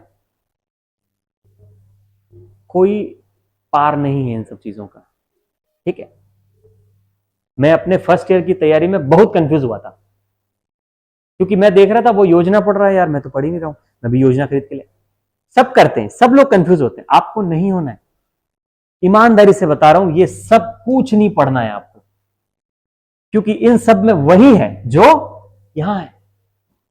इसको ईमानदारी से पढ़ना है। इसको कैसे पढ़ना है? ईमानदारी से, ठीक है। और मैं गारंटी दे रहा हूं सिलेक्शन हो जाएगा आपका, अगर आप अपनी ऑनेस्टी से पढ़ोगे। ये कुछ मत पढ़ना, ना योजना छूना है, ना कुरुक्षेत्र छूना है, नहीं छूना है, ठीक है। अगर आप इसको अच्छे से पढ़ रहे हो, कोई ऐसी चीज नहीं है जो इसमें होगी, ठीक है, इसमें होगी और इसमें नहीं आई होगी, वो आई ही होगी इसमें। इनकी जरूरत पड़ती है कब पता है? योजना और कुरुक्षेत्र की, जब आपका प्री क्लियर हो जाएगा। Once you clear the prelims, उसके बाद जो 90, 95 दिन, 100 दिन बचते हैं ना मेंस और प्री के बीच में, तब आपको इनमें से सेलेक्टिव पार्ट उठाना होता है। सेलेक्टिव, सब नहीं। इसका मतलब क्या पहले पढ़ना है इसको? नहीं पढ़ना है, मत छूना इनको। और अगर इसको छूने लग गए तो ये वो वाली बात हो गई है कि डायरेक्ट 8वीं मंजिल पे जा रहे हो, समझ आ रहा है? डायरेक्ट कहां जा रहे हो? 8वीं मंजिल पे। उसका जरूरत ही नहीं है अभी, उसका जरूरत ही नहीं है। बात समझ आ रही? कोई बच्चा अभी 6 महीने का है तो बच्चे के लिए सॉफ्ट टॉय लाए ना खाने वाले, जिनको वो चबाता रहे। बच्चे के लिए डायरेक्ट अगर आपने बाहर लाके रेंजर साइकिल खड़ी कर दी है, जब वो 15 साल का होगा या 15 साल की होगी तो चलाएगी, तो क्या उसका सेंस है? कुछ नहीं होगा। जब वो 15 साल की होगी तो वो साइकिल खराब हो जाएगी तब तक। इसको ही कहते हैं सिलेक्शन नहीं होना। क्यों? क्योंकि डायरेक्ट कुरुक्षेत्र और योजना पढ़ रहे हो, डिटेल डिटेल के आर्टिकल पढ़ रहे हो पूरे, उनका जरूरत ही नहीं है। जरूरत इसकी है, बात समझ आ रही? तो what you need to read, just a newspaper, but with your all your honesty. अब जब आप कह रहे हो कि न्यूज़पेपर सर बड़ा है, खत्म ही नहीं हो रहा, तो फिर ये योजना कुरुक्षेत्र कैसे खत्म कर लोगे? तो फिर ये पीआईबी कहां से खत्म कर लोगे? तो फिर ये ऑल इंडिया रेडियो का समरी कहां से खत्म कर लोगे, जब न्यूज़पेपर ही खत्म नहीं हो रहा? और इसके चक्कर में होता क्या है, वो भी पढ़ रहे हैं, ये भी पढ़ रहे हैं, वो भी पढ़ रहे हैं, ये भी पढ़ रहे हैं, और पूरा कुछ नहीं पढ़ रहे। और जो, ये गारंटी ले लेना, जो पढ़ लोगे थोड़ा थोड़ा थोड़ा थोड़ा, उसमें से क्वेश्चन आएगा ही नहीं। क्वेश्चन उसी में से आएगा जो तुमने छोड़ दिया। इसीलिए एक चीज को पढ़ो, होलिस्टिकली पढ़ो। और न्यूज़पेपर में इतना कंटेंट है कि वो 2 घंटे क्या ले लेता है, वो पूरा न्यूज़पेपर अगर पढ़ना हो ना 8 से 9 घंटे लग जाते हैं, डिटेल में पढ़ना हो। ठीक है, it means no need to go anywhere, just stick to one newspaper. Getting it? चल, अब आता है न्यूज़पेपर के अलावा करंट अफेयर्स के लिए कुछ पढ़ना है क्या? करंट अफेयर्स एक नाइटमेयर हो जाता है बच्चों के लिए। यस सर, एक तो आपको न्यूज़पेपर पढ़ना है डेली, और न्यूज़पेपर के साथ आपको पढ़नी है एक करंट अफेयर्स की मैगजीन। एक करंट अफेयर्स की क्या पढ़नी है? मैगजीन, जो कि मंथली मैगजीन होती है। ठीक है, और ये एटलीस्ट 1.5 ईयर, मतलब 1.5 साल तक। मतलब जिस साल आप एग्जाम दे रहे हो ना, जैसे 2026 में एग्जाम दोगे अब, ठीक है, और 26 में एग्जाम आएगा आपका मई में, तो आपको जाना है 2025 के जनवरी पे। कहां जाना है? जनवरी। मतलब 2025 का जनवरी से दिसंबर पूरा, और फिर यहां जो 4-5 महीने बचे, जनवरी, फरवरी, मार्च, अप्रैल, 1 महीना पहले छोड़ देना। ठीक है, करंट अफेयर्स क्योंकि पेपर बन जाता है तब तक। That's it. मतलब हार्डली 12 और 4 महीने, मान लो 16 महीने की मंथली मैगजीन पढ़नी है सर, वो पढ़नी पड़ेगी। उससे क्या 1 साल का होलिस्टिक करंट अफेयर रिवाइज हो जाएगा। इसके अलावा कुछ नहीं पढ़ना है, कोई यूट्यूब चैनल नहीं देखना है कि एक्सप्लेन वाला पार्ट देख लो। कई लोग मुझे आगे कहते हैं सर यूट्यूब पे एक न्यूज़पेपर को एक्सप्लेन।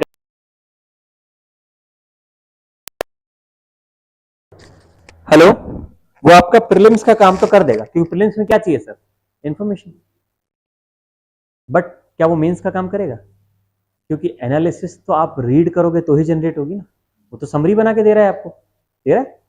रीडिंग एनालिटिक्स जनरेट करती है, कंप्रहेंशन को पढ़ना पड़ता है सर, तो मेंस में हेल्प होगी नहीं। जब एनालिटिक्स ही नहीं हो रहा है तो क्या बेटर आर्टिकुलेट कर पाओगे? इंटरव्यू में भी हेल्प नहीं होगी। इसका मतलब ओवरऑल काम का सिर्फ 30% काम हो रहा है, 70% मिसिंग है। That's why reading newspaper is important. समझ गए?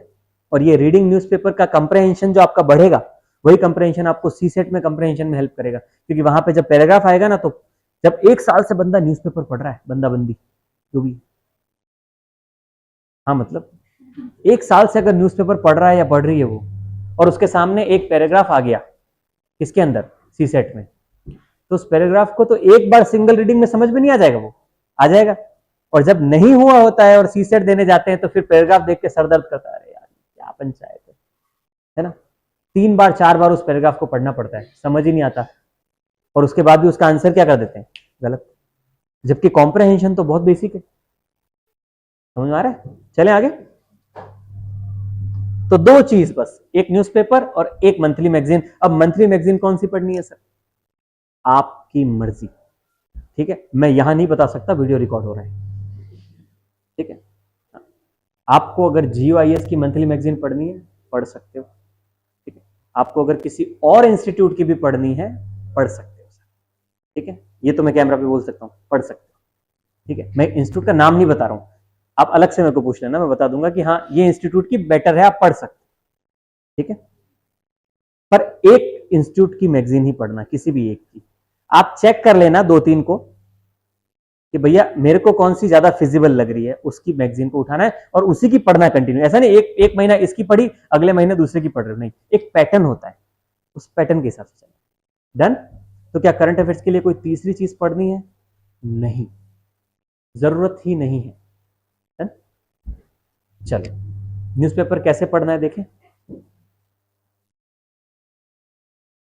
हमको प्री और मेंस दोनों के लिए कंटेंट को एक्सट्रैक्ट करना है न्यूज़पेपर से, प्री और मेंस दोनों के लिए, and it will take time. चलो, सबसे पहले मैं पैटर्न देख लेता हूं न्यूज़पेपर का। सबसे पहला पैटर्न है, ये फ्रंट पेज है, इसका है फ्रंट पेज। फ्रंट पेज पे यूजुअली नेशनल न्यूज होती है, फ्रंट पेज को कभी नहीं छोड़ना है, ठीक है। कभी भी आपके हाथ में न्यूज़पेपर आए ना, सबसे पहले पूरे न्यूज़पेपर को विजिट करो। क्या करो? विजिट करो, पूरा विजिट करो, और विजिट करके मार्क करो। क्या करो? मार्क। क्या पढ़ना है और क्या नहीं पढ़ना है, सब कुछ नहीं पढ़ना है, ठीक है। चलो मैंने स्टार्ट किया, मैंने न्यूज़पेपर आया मेरे हाथ में, सबसे पहली चीज मैंने देखी, DGCA orders inspection of fuel switch locking system in the most Boeing planes. इसको पढ़ते ही मुझे समझ में आ गया, ये अहमदाबाद जो प्लेन क्रैश हुआ था, ये कब का न्यूज़पेपर है? 15 जुलाई, मतलब कल का ही है। 15 जुलाई कल ही था ना, आज 16 है, 17 है आज, हाँ तो 2 दिन पुराना है, ठीक है। तो ये कह रहा है, ये जो अभी, क्योंकि वो अहमदाबाद प्लेन क्रैश कब से न्यूज में चल रहा है, उस पर इन्वेस्टिगेशन भी हो रही है सर, है ना। उसके अंदर आपने देखा कि एक एजेंसी बनी हुई है, एयरक्राफ्ट एक्सीडेंट इन्वेस्टिगेशन ब्यूरो, आपने सुना होगा नाम। किस किसने ये इस एजेंसी का नाम सुना है? Aircraft accident investigation bureau, AIB का नाम सुना है? कहां सुना होगा आपने नाम? न्यूज़पेपर में। अब ये एजेंसी AIB जो है, इस एजेंसी का मैंने आज तक नाम नहीं सुना था, ठीक है। मैंने भी न्यूज़पेपर में ही पढ़ा, क्योंकि ये एजेंसी कभी न्यूज में रही नहीं ना आज तक, पर ऐसी एक एजेंसी है सर, है। एयरक्राफ्ट के अंदर एक ब्लैक बॉक्स होता है, किस किस को पता है? होता है। ये ब्लैक बॉक्स भी आपको मोर और लेस किसी किताब में नहीं पढ़ने को मिला होगा, ये आपने, ये एक्सीडेंट हुआ अहमदाबाद वाला, उसके बाद ही पता चला होगा आपको, है? आपको ये पता होगा कि कॉकपिट जो होता है, उसके अंदर एक साउंड रिकॉर्डर लगा होता है, जिसके अंदर सबकी आवाजें रिकॉर्ड होती है। अब ये जो बात है कि अंदर जितने भी साउंड होते हैं वो रिकॉर्ड होते हैं, और ब्लैक बॉक्स जो होता है उसके अंदर एविएशन का या उसके अंदर का पूरा डेटा होता है सर, होता है। और जो अमेरिका की गाइडलाइन है, अमेरिका की जो एजेंसी है, उसकी जो गाइडलाइन है, उसके अकॉर्डिंग आपका एक बॉक्स आगे और एक बॉक्स रियर में होना चाहिए। अब ये जो सारी जानकारी है, ये जानकारी उसी व्यक्ति को है जो व्यक्ति न्यूज़पेपर पढ़ रहा है, समझ आ रहा है? और जो नहीं पढ़ा उसको नहीं पता। ये जो AAIB है, एयरक्राफ्ट एक्सीडेंट इन्वेस्टिगेशन ब्यूरो, ये जो ब्यूरो है इसका हेड ऑफिस दिल्ली में है।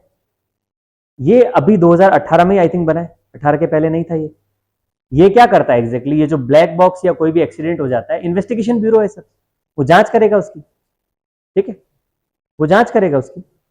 और जो जांच करेगा, 2018 के पहले अगर कोई एक्सीडेंट होता था तो ये सारे के सारे जो ब्लैक बॉक्स या क्योंकि एक्सीडेंट होगा तो ब्लैक बॉक्स भी तो डिस्ट्रॉय हो सकता है, तो उसको ले जाके उसको अमेरिका ले जाना पड़ता था इन्वेस्टिगेशन के लिए। अब इंडिया में क्या हुआ है, वो फैसिलिटी अवेलेबल है, समझ में आ रहा है? सारी जानकारी कहां से मिल रही है? न्यूज़पेपर से, और ये बहुत दिन से न्यूज में चल रहा है, ठीक है सर। और न्यूज में चल रहा होता है तो न्यूज में डिटेल आ जाती है उसकी, इसका मतलब ये न्यूज मेरे काम की है सर, बिकॉज इसके अंदर मेरे को टेक्निकल एस्पेक्ट पता चल रहे हैं, और इसके अंदर मेरे को रेगुलेटरी एस्पेक्ट भी पता चल रहा है। टेक्निकल में मेरे को ये पता चल रहा है कि ये ब्लैक बॉक्स है, ये जो कॉकपिट में वॉइस रिकॉर्डिंग होती है, एक फ्रंट में होना चाहिए, एक रियर में होना चाहिए। 2018 से पहले ये ब्यूरो नहीं था सर, ये मेरे को टेक्निकल पता चल रहा है, इन्फॉर्मेशन, टेक्निकल इन्फॉर्मेशन। दूसरी मेरे को पता चल रही है रेगुलेटरी कंप्लायंस कैसे चल रहा है, गवर्नमेंट किस तरीके से इन्वेस्टिगेशन कर रही है, गवर्नमेंट की कौन सी एजेंसी इन्वॉल्व है। यहाँ पे सबसे आगे DGC है, director general of civil aviation, पता चल रहा है। ये कुछ एजेंसी आपको पॉलिटी में मिल जाएगी, कुछ एजेंसी पॉलिटी में नहीं मिलेगी। न्यूज़पेपर समझ में आना थोड़ा समय लगता है, क्योंकि जब तक सब्जेक्ट नहीं खत्म होगा तब तक कंटेंट समझ में नहीं आएगा। अब जब पॉलिटी पढ़े ही नहीं हो तो पॉलिटी का कोई कंटेंट कैसे समझ में आएगा? जब इकोनॉमी पढ़े ही नहीं हो तो इकोनॉमिक्स का कंटेंट कैसे समझ में आएगा? वो तो टाइम के साथ ही समझ में आएगा, ठीक है। तो ये कह रहा है DGCA orders inspection of the fuel switch locking system in most Boeing planes. मतलब बोइंग क्या है सर? बोइंग एक कंपनी है अमेरिका की, एक अमेरिका की सिविल एविएशन क्राफ्ट एयरक्राफ्ट जो बनाती है वो कंपनी है बोइंग। इसीलिए अमेरिका भी इंटरेस्टेड है इन सब चीज में, क्योंकि बोइंग अगर अगर ये पता चल गया इस इन्वेस्टिगेशन में कि ये एयरक्राफ्ट का टेक्निकल कुछ बैरियर था या टेक्निकल कुछ फॉल्ट था उसके अंदर, तो इससे बोइंग के वैसे भी शेयर्स नीचे चले गए सर, चले गए। तो बोइंग कंपनी जो है वो अमेरिका की कंपनी है और एयरक्राफ्ट बनाने वाली कंपनी, इसका मतलब बहुत ज्यादा स्टेक होल्डर है अमेरिका की इकोनॉमी में। और अगर इन्वेस्टिगेशन में ये पता चल गया कि बोइंग जो है उसके अंदर प्रॉब्लम है, तो पूरे वर्ल्ड के अंदर जो बोइंग विमान होंगे उन सबको क्या कर देगी? वो ग्राउंडेड कर देंगे सर। और ग्राउंडेड करेंगे तो नुकसान होगा बोइंग को, तो बोइंग को नुकसान मतलब अमेरिकन इकोनॉमी को नुकसान। अमेरिका इंटरेस्टेड है इसीलिए अभी 2 दिन पहले आपने न्यूज पढ़ी होगी कि वो तो पायलट का चक्कर था। कोई भरोसा नहीं है, इन्वेस्टिगेशन में भी पंचायत हो सकती है ना। इतने दिनों तक बोइंग इशू आ रहा था या टेक्निकल इशू आ रहा था, अभी कह रहे कि नहीं पायलट की माँ बीमार थी तो उसने सबको मार दिया। ये भी थ्योरी आ गई, आई ना थ्योरी। जहां बड़े लोग इन्वॉल्व होते हैं ना, वहां ऐसी चीजें आ जाती है थ्योरी। अब उसका इन्वेस्टिगेशन कर रहे हैं, अमेरिका इन्वॉल्व है इन्वेस्टिगेशन में। मुझे तो डाउट है थोड़ा, इन्वेस्टिगेशन किस तरीके की हो रही, क्या हो रही है, राइट इंफॉर्मेशन बाहर आएगी कि नहीं आएगी। स्टेक होल्डर है ना बोइंग, अमेरिका की इकोनॉमी।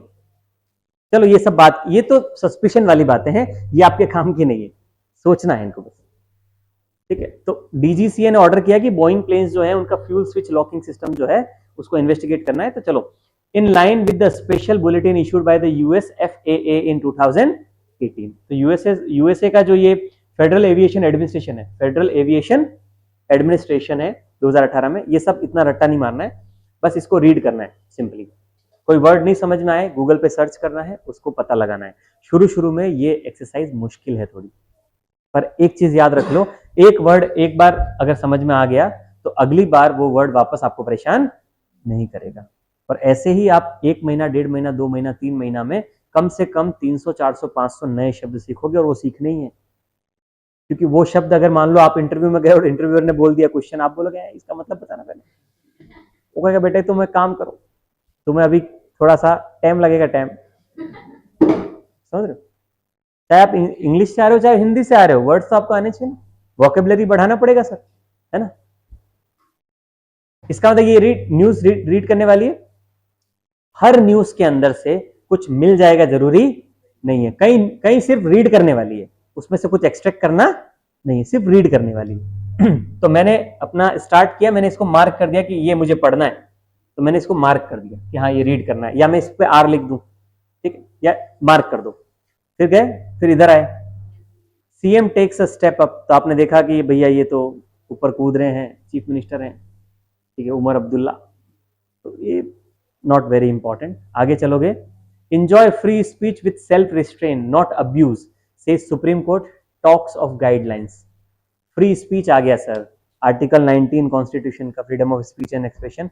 सुप्रीम कोर्ट कुछ कह रहा है, हमेशा ध्यान रखना, सुप्रीम कोर्ट कुछ भी कहता है सुनना है, वो काम की चीज है, क्वेश्चन आता है उसमें, पढ़ो उसको, रीड करना है, टिक लगा दिया सर। और इसका ध्यान रखना, हर न्यूज जो होता है ना फ्रंट पेज का, उस पर यहाँ लिखा होता है कंटिन्यूड ऑन पेज 2, यहाँ छोड़ना नहीं है उसको, पेज 2 पे जाके कंटिन्यू उसको रीड करना है कंप्लीट, ठीक है। और पेन ले सकते हो हाथ में, ऑफलाइन पढ़ रहे हो तो अंडरलाइन कर सकते हो, अंडरलाइन उसी को करना जो आपको लगता है कि काम का है, और वो धीरे धीरे समझ आ जाएगा, ठीक है।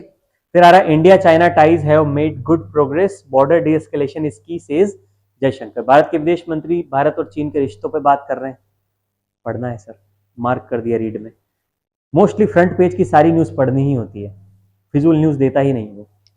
असम टू इलेक्शन कमीशन, अब जैसे शॉर्ट फॉर्म ईसी लिखा हुआ है, नहीं पढ़े होते ना न्यूज़पेपर, तो हमको शॉर्ट फॉर्म में दिक्कत होती है, जैसे यहाँ एससी लिखा हुआ है, शेड्यूल कास्ट दिमाग में आ जाता है।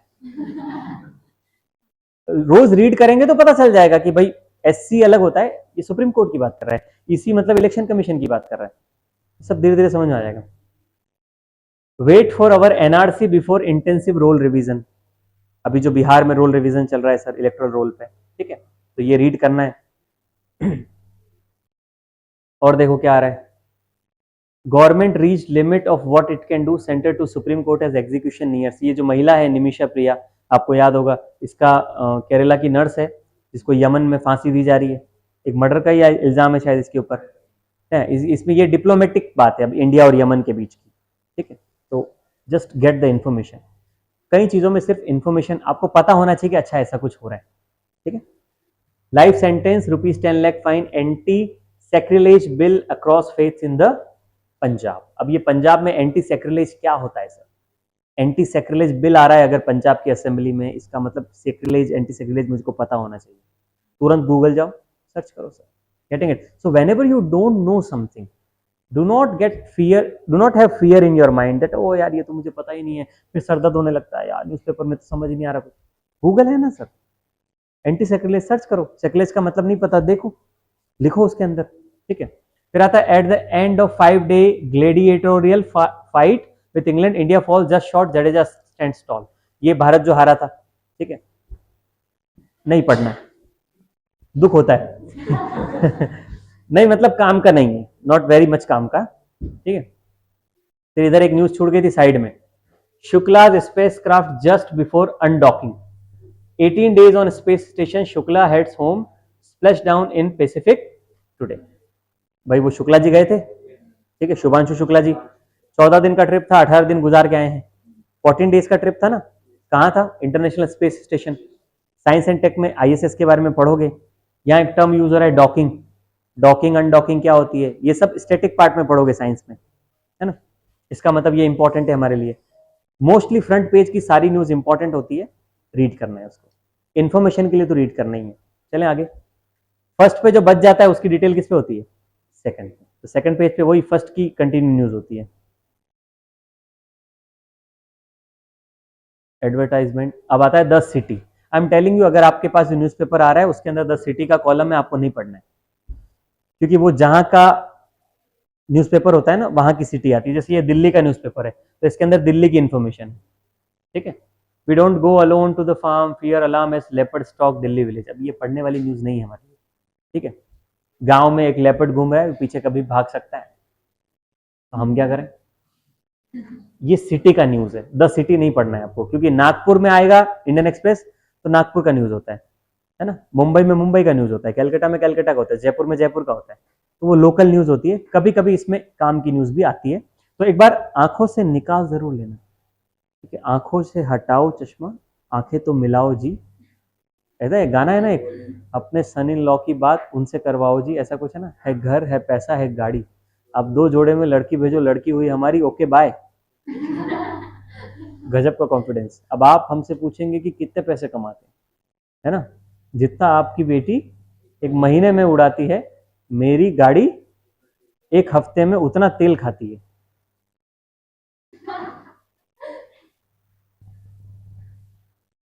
उसकी बेटी तो 150 रुपया खर्च करती है महीने का, तू कौन सी फटफटी चला रहा है बता दे अब। 150 रुपया में तेरा महीना चल जा रहा है मतलब 1 लीटर में। फिर आ रहा है द सिटी, सिटी नहीं पढ़ना है, छोड़ दो। फिर आ रहा है government and politics. I am telling you, ये जो पेज है, इस पेज पे ना राजनीति की न्यूज ज्यादा आती है, मतलब राजनीतिक छीछा लेदर की, काम की भी होती है बट पॉलिटिकल स्लैंग्स और ये सब भी होते हैं। तो काम का पेज है बट सेलेक्टिवली पढ़ना है, और खास तौर पे जब आपका पॉलिटी सेक्शन खत्म हो जाएगा तब ज्यादा बेटर समझ में आएगा। Not slaves, Omar hops fence to reach martyrs graveyard. ये वही उमर अब्दुल्ला वाला केस जो श्रीनगर, अभी वो छत कूद रहे थे, है ना, तो वो उनको जाने नहीं दे रहे अंदर ग्रेवयार्ड्स पे, तो वो ऊपर से कूद के जा रहे हैं CM साहब, समझ रहे हो। तो अब आपको पता चल गया ना कि ये थोड़ा राजनीतिक मामला है, तो राजनीतिक मामलों से थोड़ा सा क्या करना है, अपने आप को दूर रखना है, मतलब काम इतना काम का नहीं है अपने। Stalin to Akhilesh to Mamata. स्टालिन कौन है? तमिलनाडु के मुख्यमंत्री। अखिलेश कौन है? यूपी में समाजवादी पार्टी के प्रमुख नेता। Mamata Banerjee Bengal. Opposition slams BJP over confinement. Confinement का मतलब होता है सीमित करके रखना, तो आपने जो ग्रेवयार्ड्स को कन्फाइन करके रखा है, जहाँ किसी को जाने नहीं दे रहे हो, तो ऑपोजिशन क्या कर रहा है? बीजेपी पर गुस्सा कर रहा है। ये सब जो पंचायत है ना, इस पंचायत में टाइम वेस्ट नहीं करना है, इन्फॉर्मेशन लेनी है, मतलब इतना पढ़ के इन्फॉर्मेशन होना चाहिए कि हो क्या रहा है, बट उसका डिटेल पढ़ने की जरूरत। Maharashtra to bring law against beef smuggling. Beef गौमांस स्मगलिंग, तो महाराष्ट्र जो है वो कानून बनाने के बारे में सोच रहा है। टू ब्रिंग ना मतलब लाने वाला है कानून बीफ स्मगलिंग के लिए। तो ये हमारे लिए इंपॉर्टेंट क्यों है बताओ? क्योंकि सबसे पहले तो हमको ये पता होना चाहिए कि बीफ स्मगलिंग जो है उस पर राज्य सरकार कानून बना सकती है क्या? सोचना है आपको ऐसे ही है। आपके लिए आर्टिकल क्यों इंपॉर्टेंट है? राज्य सरकार कैसे बीफ स्मगलिंग पे कानून बना सकती है, मतलब स्मगलिंग जो है क्या वो राज्य सरकार के डोमेन में है? इसका मतलब जो तीनों लिस्ट आ रही है, स्टेट लिस्ट, यूनियन लिस्ट और कॉन्करेंट लिस्ट, उसमें ये इशू कहां जा रहा है? ये है आपका आपकी विचारधारा ये होनी चाहिए। इसीलिए आर्टिकल क्या है इंपॉर्टेंट, इसको रीड करना है, समझ गए, मार्क किया। और आपको इसी तरीके से इंफॉर्मेशन को एक्सट्रैक्ट करना है, यही आपकी तैयारी है। ठीक है, और एक बार आप जब खुद इंफॉर्मेशन एक्सट्रैक्ट करोगे ना, पूरा एंड तक नहीं भूलोगे देखना। एक इंफॉर्मेशन आप रीड करते हो और एक इंफॉर्मेशन पे आप एक्ट करते हो, वो नहीं भूलोगे कभी, आपको हमेशा याद रहेगी। ठीक है, ये रीड करने वाला मामला है। State law to stop force religious conversion soon, ये भी कानून बनाने वाले हैं कि धर्मांतरण जो है वो फोर्सफुल नहीं होना चाहिए, राज्य इस पे कानून बनाने वाला है। अब ये धर्मांतरण जो है या रिलीजन जो है या फिर जो कन्वर्जन जो है, ये कन्वर्जन पे राज्य कैसे कानून बना रहा है? केंद्र बना सकता है, राज्य बना सकता है, या फिर दोनों बना सकते हैं। ये इशू कौन सा इशू है सर? कंकरेंट में जा रहा है, स्टेट में जा रहा है कि यूनियन में जा रहा है? और अगर राज्य बना रहा है तो ऐसे कौन से राज्य हैं जो पहले से रिलीजियस कन्वर्जन पे क्या बना चुके हैं? कानून बना चुके हैं। ऐसे कौन से राज्य, अगर ये महाराष्ट्र बना रहा है बीफ स्मगलिंग के अगेंस्ट कोई लॉ, इसका मतलब कुछ और भी राज्य होंगे जो बना चुके होंगे। तो चेक करो कौन से, which state in India has the anti against the beef smuggling, या फिर क्या एक्ट है सर। ये भी चेक करो कि पूरे ओवरऑल इंडिया में स्मगलिंग जो है उसको रोकने के लिए कौन सा कानून है। समझ में आ रहा है? अब आप कहोगे यार सर एक आर्टिकल में इतनी चीजें ढूंढूंगी क्या मैं, या ढूंढूंगा? बंधु मेरे, एक बार ढूंढ लिया ना, एक बार, तो नेक्स्ट टाइम आपको ढूंढने की जरूरत नहीं पड़ेगी। समझे? ये वन टाइम अफेयर है। शुरू में अगर नोट्स अच्छे बना लिए तो अगली बार तो सिर्फ ऐड ही करना होता है ना, वही है मामला है। तो ये नहीं, शुरू में जब आप न्यूज़पेपर पढ़ोगे ना तो आपको बहुत सारी चीजें कॉम्प्लेक्स लगेगी, इधर इधर 50 ठो इन्फॉर्मेशन कलेक्ट करना पड़ेगा। पर एक बार कलेक्ट हो गई ना, उसके बाद वो आर्टिकल 5 बार आ रहा है तो भी आपको पता है कि हाँ मेरे पास इन्फॉर्मेशन है सर, आपका नॉलेज एनहांस हो चुका है। चलें आगे। ये देखो, ये तो कंट्रोवर्शियल मामला है। ठीक है, शक्ति scheme 500 crore free rides, Karnataka का है। Haryana, Goa and the Ladakh get new faces in the Raj Bhavan. अब ये तीनों क्या बन रहे हैं सर? गवर्नर बने। राजभवन में कौन बैठता है? राज्यपाल। तो तीनों को नए राज्यपाल मिले हैं। इंफॉर्मेशन है, have the blessings of the top BJP leaders, पढ़ना ही नहीं। ठीक है, ये सब जो आ रहा है ना, ये सब नहीं पढ़ना है, ये सब गवर्नमेंट के एडवर्टाइजमेंट्स है। अब आता है आपका एडिटोरियल पेज। देखो दो पेज आते हैं एडिटोरियल के, एक एडिटोरियल आता है, एक आइडिया का पेज होता है। ये आपके लिए सबसे ज्यादा क्रूशियल पेजेस हैं, एडिटोरियल और आइडियाज पेज। और तीसरा पेज होता है एक्सप्लेन्ड का, अगर आप हिंदू एक्सप्रेस पढ़ रहे हो तो। ठीक है, इसमें पहली बात तो मार्क करो और रिकॉग्नाइज करो कि वो किस चीज पर है आर्टिकल। सबसे पहले तो सुरजीत भल्ला साहब का नाम आपने बहुत सुना होगा। ठीक है, ये जो प्रिंसिपल एडवाइजर, इकोनॉमिक एडवाइजर है प्राइम मिनिस्टर के। ठीक है, उसका इकोनॉमिक एडवाइजरी काउंसिल जो है प्राइम मिनिस्टर की, उसके मेंबर है सर। टू अनइक्वल्स, ये आर्टिकल लिख रहे हैं तो आपको पढ़ना है क्योंकि बहुत ज्यादा बड़े इकोनॉमिस्ट हैं ये इंडिया के, one of the prominent economist हैं भारत के अर्थशास्त्री में। किस चीज पे आर्टिकल लिखा है कभी भी समझना हो ना, ये लाइन पढ़ो या ये पढ़ो, समझ में आ जाएगा। नाम से भी समझ आ जाएगा कि वो पर्सन किस पे लिखेगा, कुछ दिनों में जान जाओ। World Bank gets it wrong, India can not have world's lowest consumption inequality and the highest income inequality. इसका मतलब ये इकोनॉमिक्स का आर्टिकल है इकोनॉमिस्ट है, इकोनॉमिक आर्टिकल लिखेंगे। ये यहाँ देखो, the writer is chairperson technical expert group for the first official हाउस होल्ड इनकम सर्वे फॉर इंडिया। ये नया पोस्ट है इनका, ये principal advisory council, economic advisory council के मेंबर थे पहले, अभी ये नया आ गया। ये जो है, अभी आपने सुना होगा कि जो इंडिया हाउस होल्ड कंजम्पशन और हाउस होल्ड इनकम सर्वे करवा रहा है रिसेंटली, अगर आपने सुना होगा तो, अखबार पढ़ा होगा तो। ठीक है, ये सर्वे लास्ट ना 1970 में हुआ था, उसके बाद ये हाउस होल्ड की इनकम का सर्वे नहीं हुआ आज तक, और गवर्नमेंट अभी करवाने वाली है। ठीक है, अब ये इनकम का सर्वे, ये सब नई नई चीजें हैं। अभी आप इकोनॉमिक्स नहीं पढ़े हो ना, तो घबराने की जरूरत नहीं है, जब पढ़ोगे इकोनॉमिक्स तो सब समझ में आएगा। तो ये आर्टिकल इंपॉर्टेंट है, पर तब तक आप नहीं पढ़ सकते इसको जब तक आपका इकोनॉमिक्स खत्म नहीं हुआ, क्योंकि इसके अंदर टर्म्स यूज करेंगे वो बहुत सारे जो आपको समझ में नहीं आएंगे। मतलब अभी ये समझो पढ़ने वाला आर्टिकल है ना, हाँ, तो इस पर मार्क करो कि ये मेंस के लिए आर्टिकल है। फिर बड़े आर्टिकल देखने पहले, फिर इधर आओ। कभी भी ना आर्टिकल पढ़ने से पहले ना, जो पर्सन लिख रहा है ना उसका फोटो मत देखना, उसकी डिटेल देखना सबसे लास्ट में। ठीक है, the writer is an actor, educator, film maker and public policy advocate. क्या नाम है? वानी त्रिपाठी टिकू। ठीक है, देखो वो एक्टर है, एजुकेटर है, फिल्म मेकर है और पब्लिक पॉलिसी एडवोकेट है। पॉलिसी एडवोकेट है, वो एडवोकेट नहीं है, वकील नहीं है, वो उसकी समर्थक है। ठीक है, यू आर एडवोकेटिंग समथिंग, वकील नहीं है वो, एडवोकेट समझ गए ना, वकालत वाला एडवोकेट नहीं है वो। अनदर काइंड ऑफ लव, ये मुझे पढ़ने वाला नहीं लग रहा मामला, पर फिर भी रीड करो।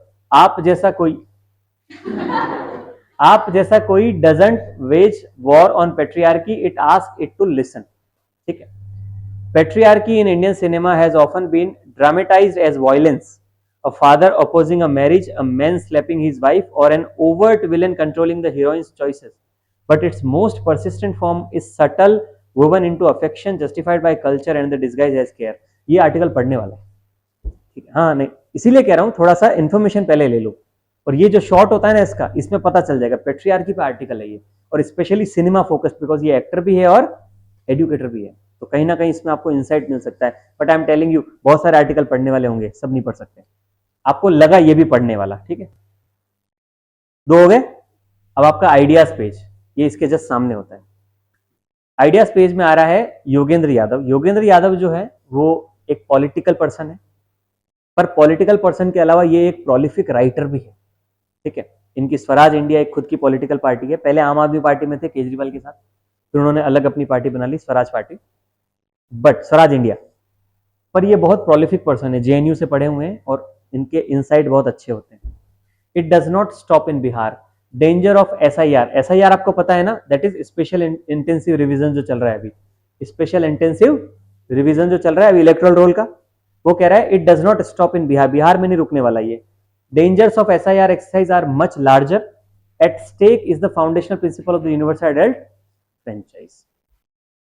वो कह रहे हैं कि भैया इसके साथ दिक्कत है एसआईआर के साथ, ये पढ़ने वाला article, you should read it, ठीक है। इसके अंदर आपको वो भी पता चल जाएगा एसआईआर क्या है, कौन करा रहा है। एक एडिटोरियल के अंदर सिर्फ ये नहीं होता है कि वो एनालिसिस बता रहे, वो ये भी बता रहे हैं, उसकी इन्फॉर्मेशन भी देते हैं, क्या है, क्यों हो रहा है, पढ़ने वाला है।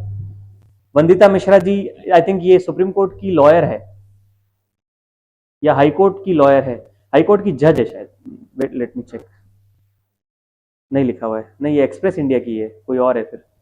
When the sound of politics is shrill,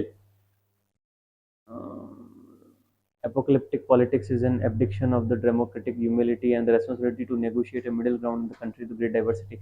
देखो डिफिकल्ट आर्टिकल है, छोड़ दो, हाँ हाँ छोड़ना होगा, सब नहीं पढ़ सकते, तीन पढ़ने वाले लग रहे हैं। अब ये आ रहे हैं Mehr A Farooqui, writer is professor department of middle eastern and south Asian language and culture, university of Virginia, United States, professor लिख रही है।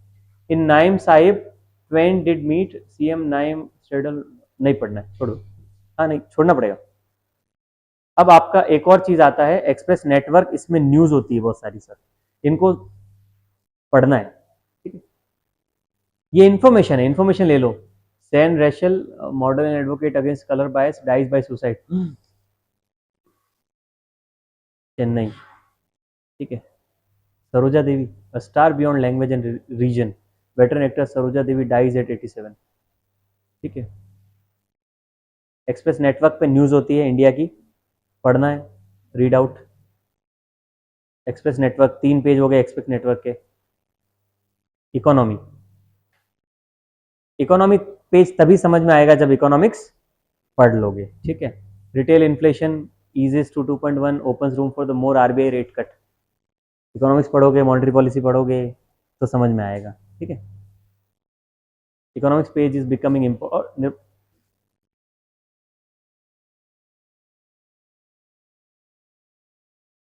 एक्सप्लेन पेज, दिस इज रामबाण फॉर ऑल यूपीएससी एस्पिरेंट, ये पढ़ना ही है रोज, ठीक है। पूरा पेपर में न्यूज कम पढ़ोगे चलेगा, इसको रोज पढ़ना है। क्या आर्टिकल आया है, एक्सप्लेन पेज पे 3 से 4 आर्टिकल रहते हैं जो पढ़ने होते हैं, और एक्सप्लेन का मतलब simple explain. After obesity GLP-1 research focused on the Alzheimer's hypothesis centres on its ability to reduce inflammation in brain, this is the different from the current approaches. अब ये आर्टिकल ना साइंस एंड टेक्नोलॉजी का है, अगर science पता है, technology SNT पढ़ चुके हो थोड़ा, ठीक है, ये जो सारा आपका बायोटेक्नोलॉजी और ये सारी चीजें, तो आपको समझ में आएगा। नहीं समझ में आता है तो इसको अलग से निकाल के रख लेना बाद के लिए, ठीक है। बड़ा आर्टिकल है सर, ये सारी चीजें बता रहा है, ये जीएलपी ड्रग्स और ये सब जो है, ये ग्लूकागॉन लाइक पेप्टाइड्स, ये थोड़ा मुश्किल आर्टिकल है, पर क्वेश्चंस प्रीलिम्स में आ जाते हैं। Explain low how Denmark plans to use copyright law to protect against deep fakes.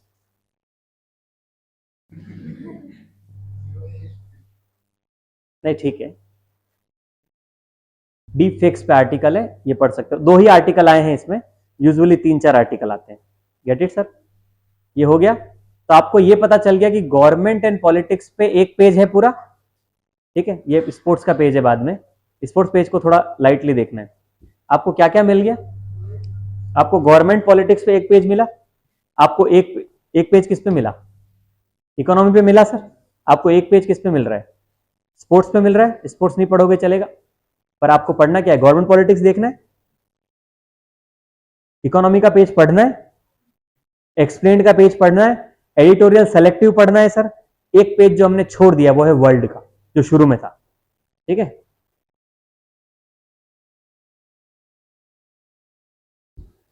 ये वाला वर्ल्ड, ये वर्ल्ड के अंदर जो हो रहा है ना, और देखा, रुला दिया ना।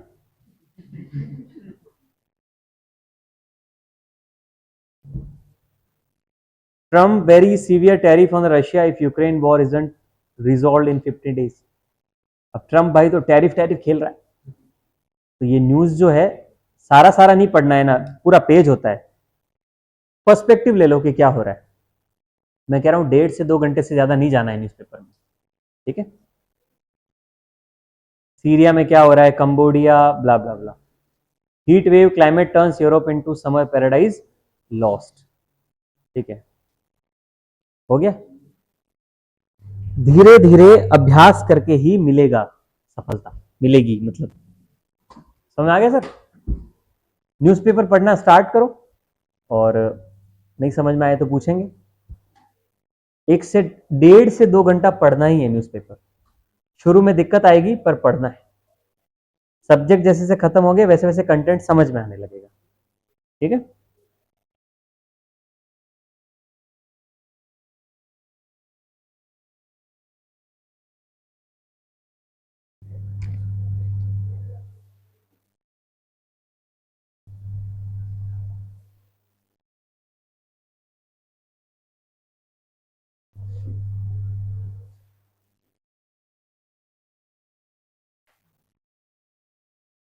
देखो, इस साल के प्रीलिम्स के क्वेश्चन दिखा रहा हूं आपको, जो सीधे न्यूज़पेपर से आ रहे हैं।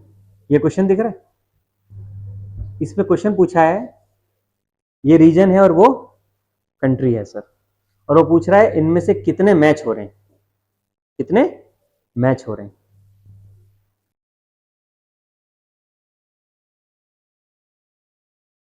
Mallorca, Normandy and Sardinia, Italy, Spain और फ्रांस, कितने मैच हो रहे हैं वो पूछ रहा है। क्वेश्चन है ये, यूपीएससी का भी मई में जो हुआ। अब इसमें सबसे पहली बात तो ये है कि जो वर्ल्ड हिस्ट्री पढ़ा है क्लास में, उसको पता है कि सार्डिनिया जो है वो कहां है सर?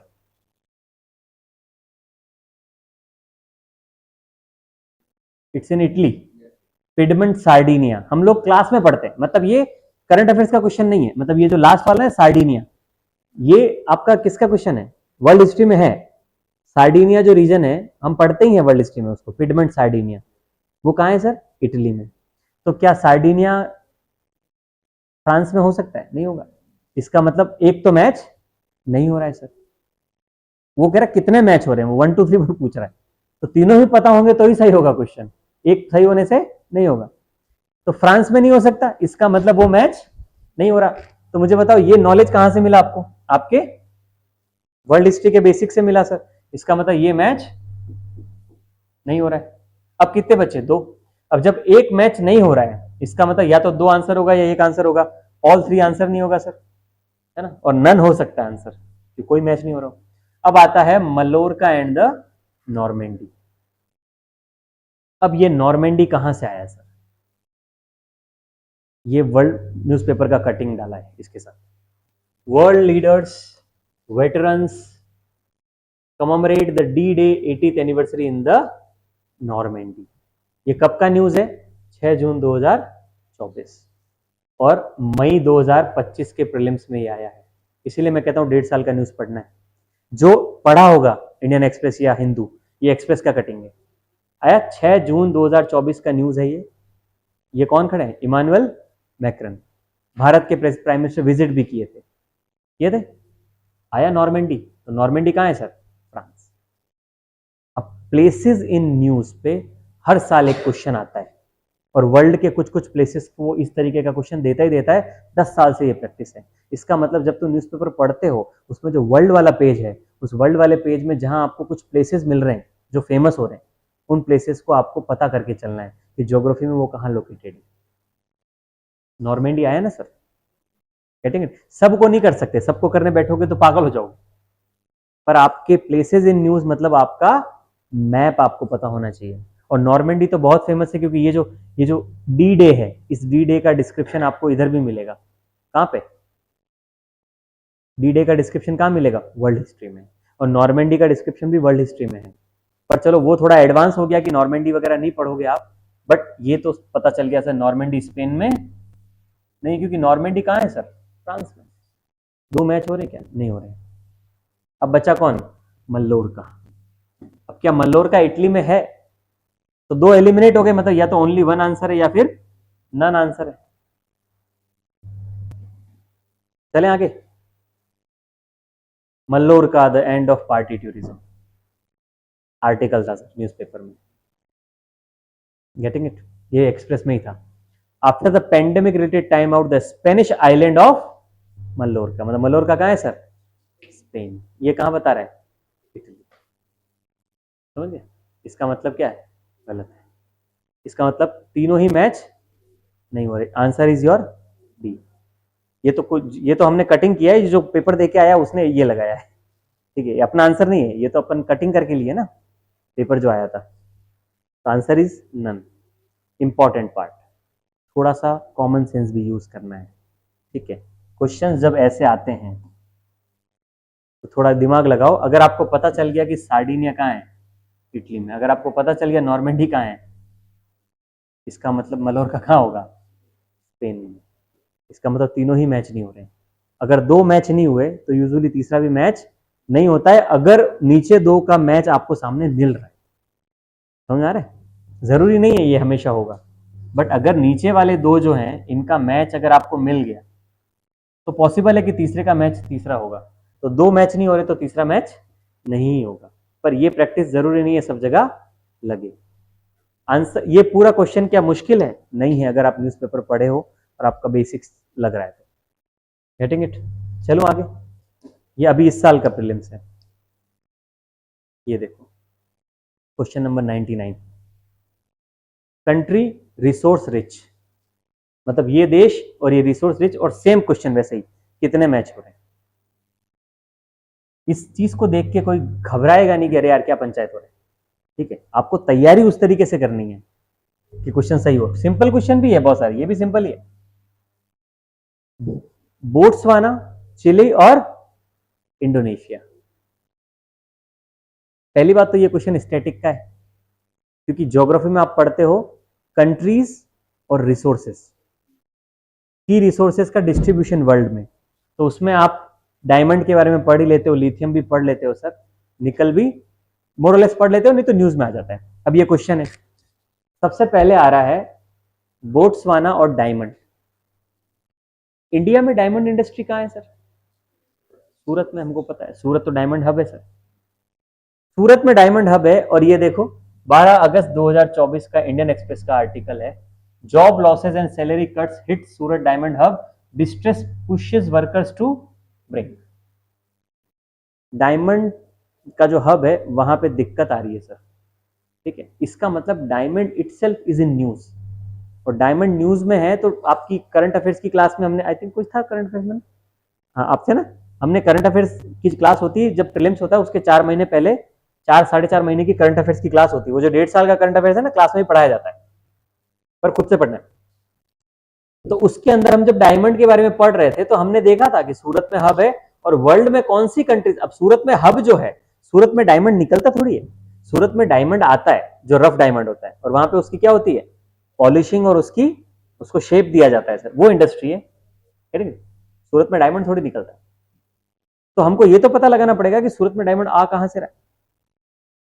तो हमने देखा वर्ल्ड के सबसे most, I think current affairs में क्लास में देखा था कि सबसे बड़ी जो वर्ल्ड में डायमंड की जो माइनिंग हो रही है कहाँ से हो रही है सर, तो हमको पता चला कि बोट्सवाना में हो रही है सर।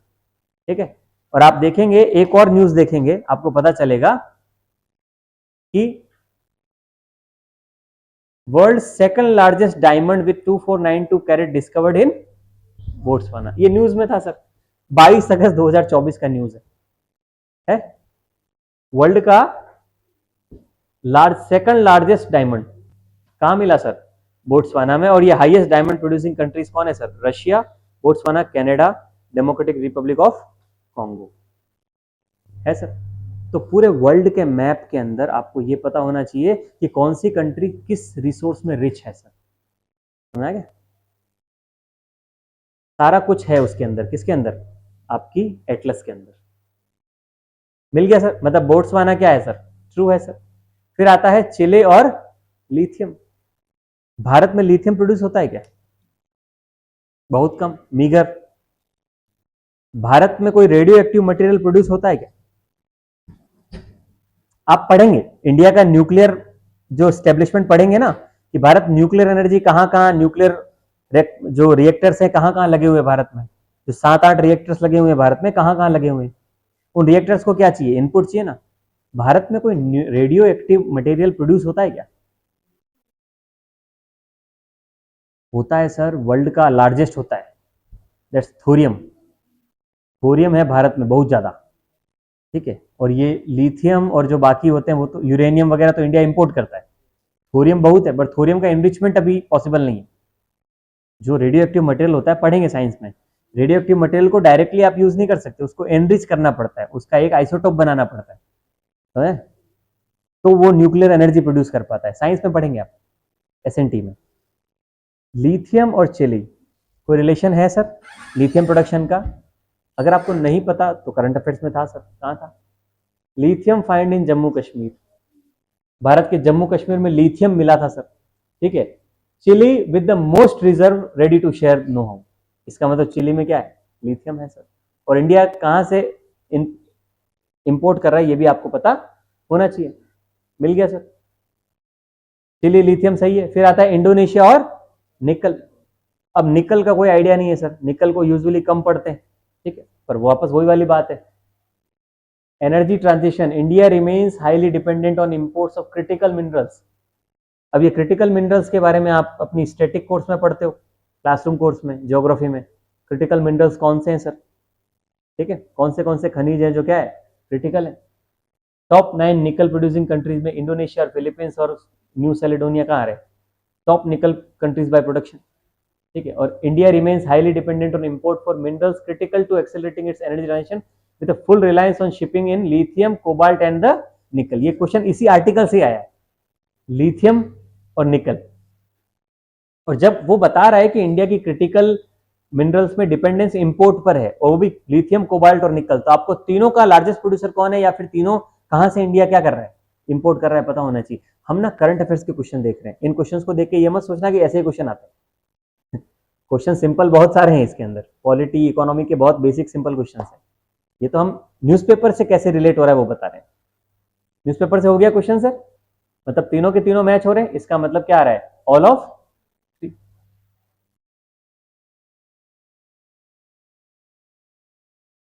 ये तो फिर वो क्वेश्चन है, ये एनालिसिस में हमने देखा था, न्यूज़पेपर वाले में दिखा रहा हूं आपको, ये देखो,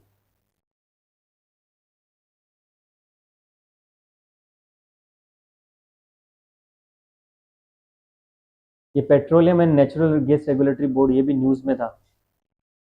ये देखो 6 मार्च 2025 को इसका उद्घाटन किया उन्होंने, और मई में क्वेश्चन आ गया उसका। ये देखो इसका डिटेल डाला है अपन ने।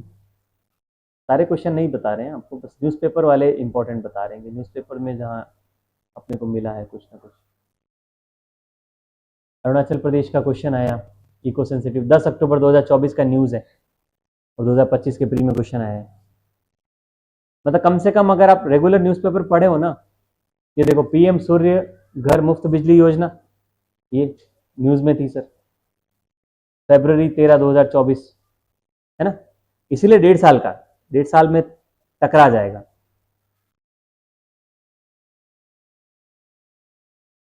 ये देखो ये question, UPI formally launched at the iconic Eiffel tower in France. Question ही यही था कि कितनी कंट्रीज है जहां पे यूपीआई एक्सेप्टेबल है, समझ गए। ये फरवरी का 2024 का न्यूज है। ये देखो, ये तो स्टैटिक क्वेश्चन है। ये देखो, India heat waves and the role of humidity plays in making them deadly. ये भी आर्टिकल है न्यूज़पेपर में, एक्सप्लेन में आर्टिकल था। Ethanol from maize has ignited a fuel versus feed debate. May 5, 2025 का आर्टिकल है, ठीक है ना। तो आई होप आप लोग समझ गए हैं, और अब तो भागने के मूड में भी हो, मुझे पता है। ठीक है, तो न्यूज़पेपर पढ़ना स्टार्ट कर दो, थिंग्स विल गेट बेटर। चलिए, बाय बाय।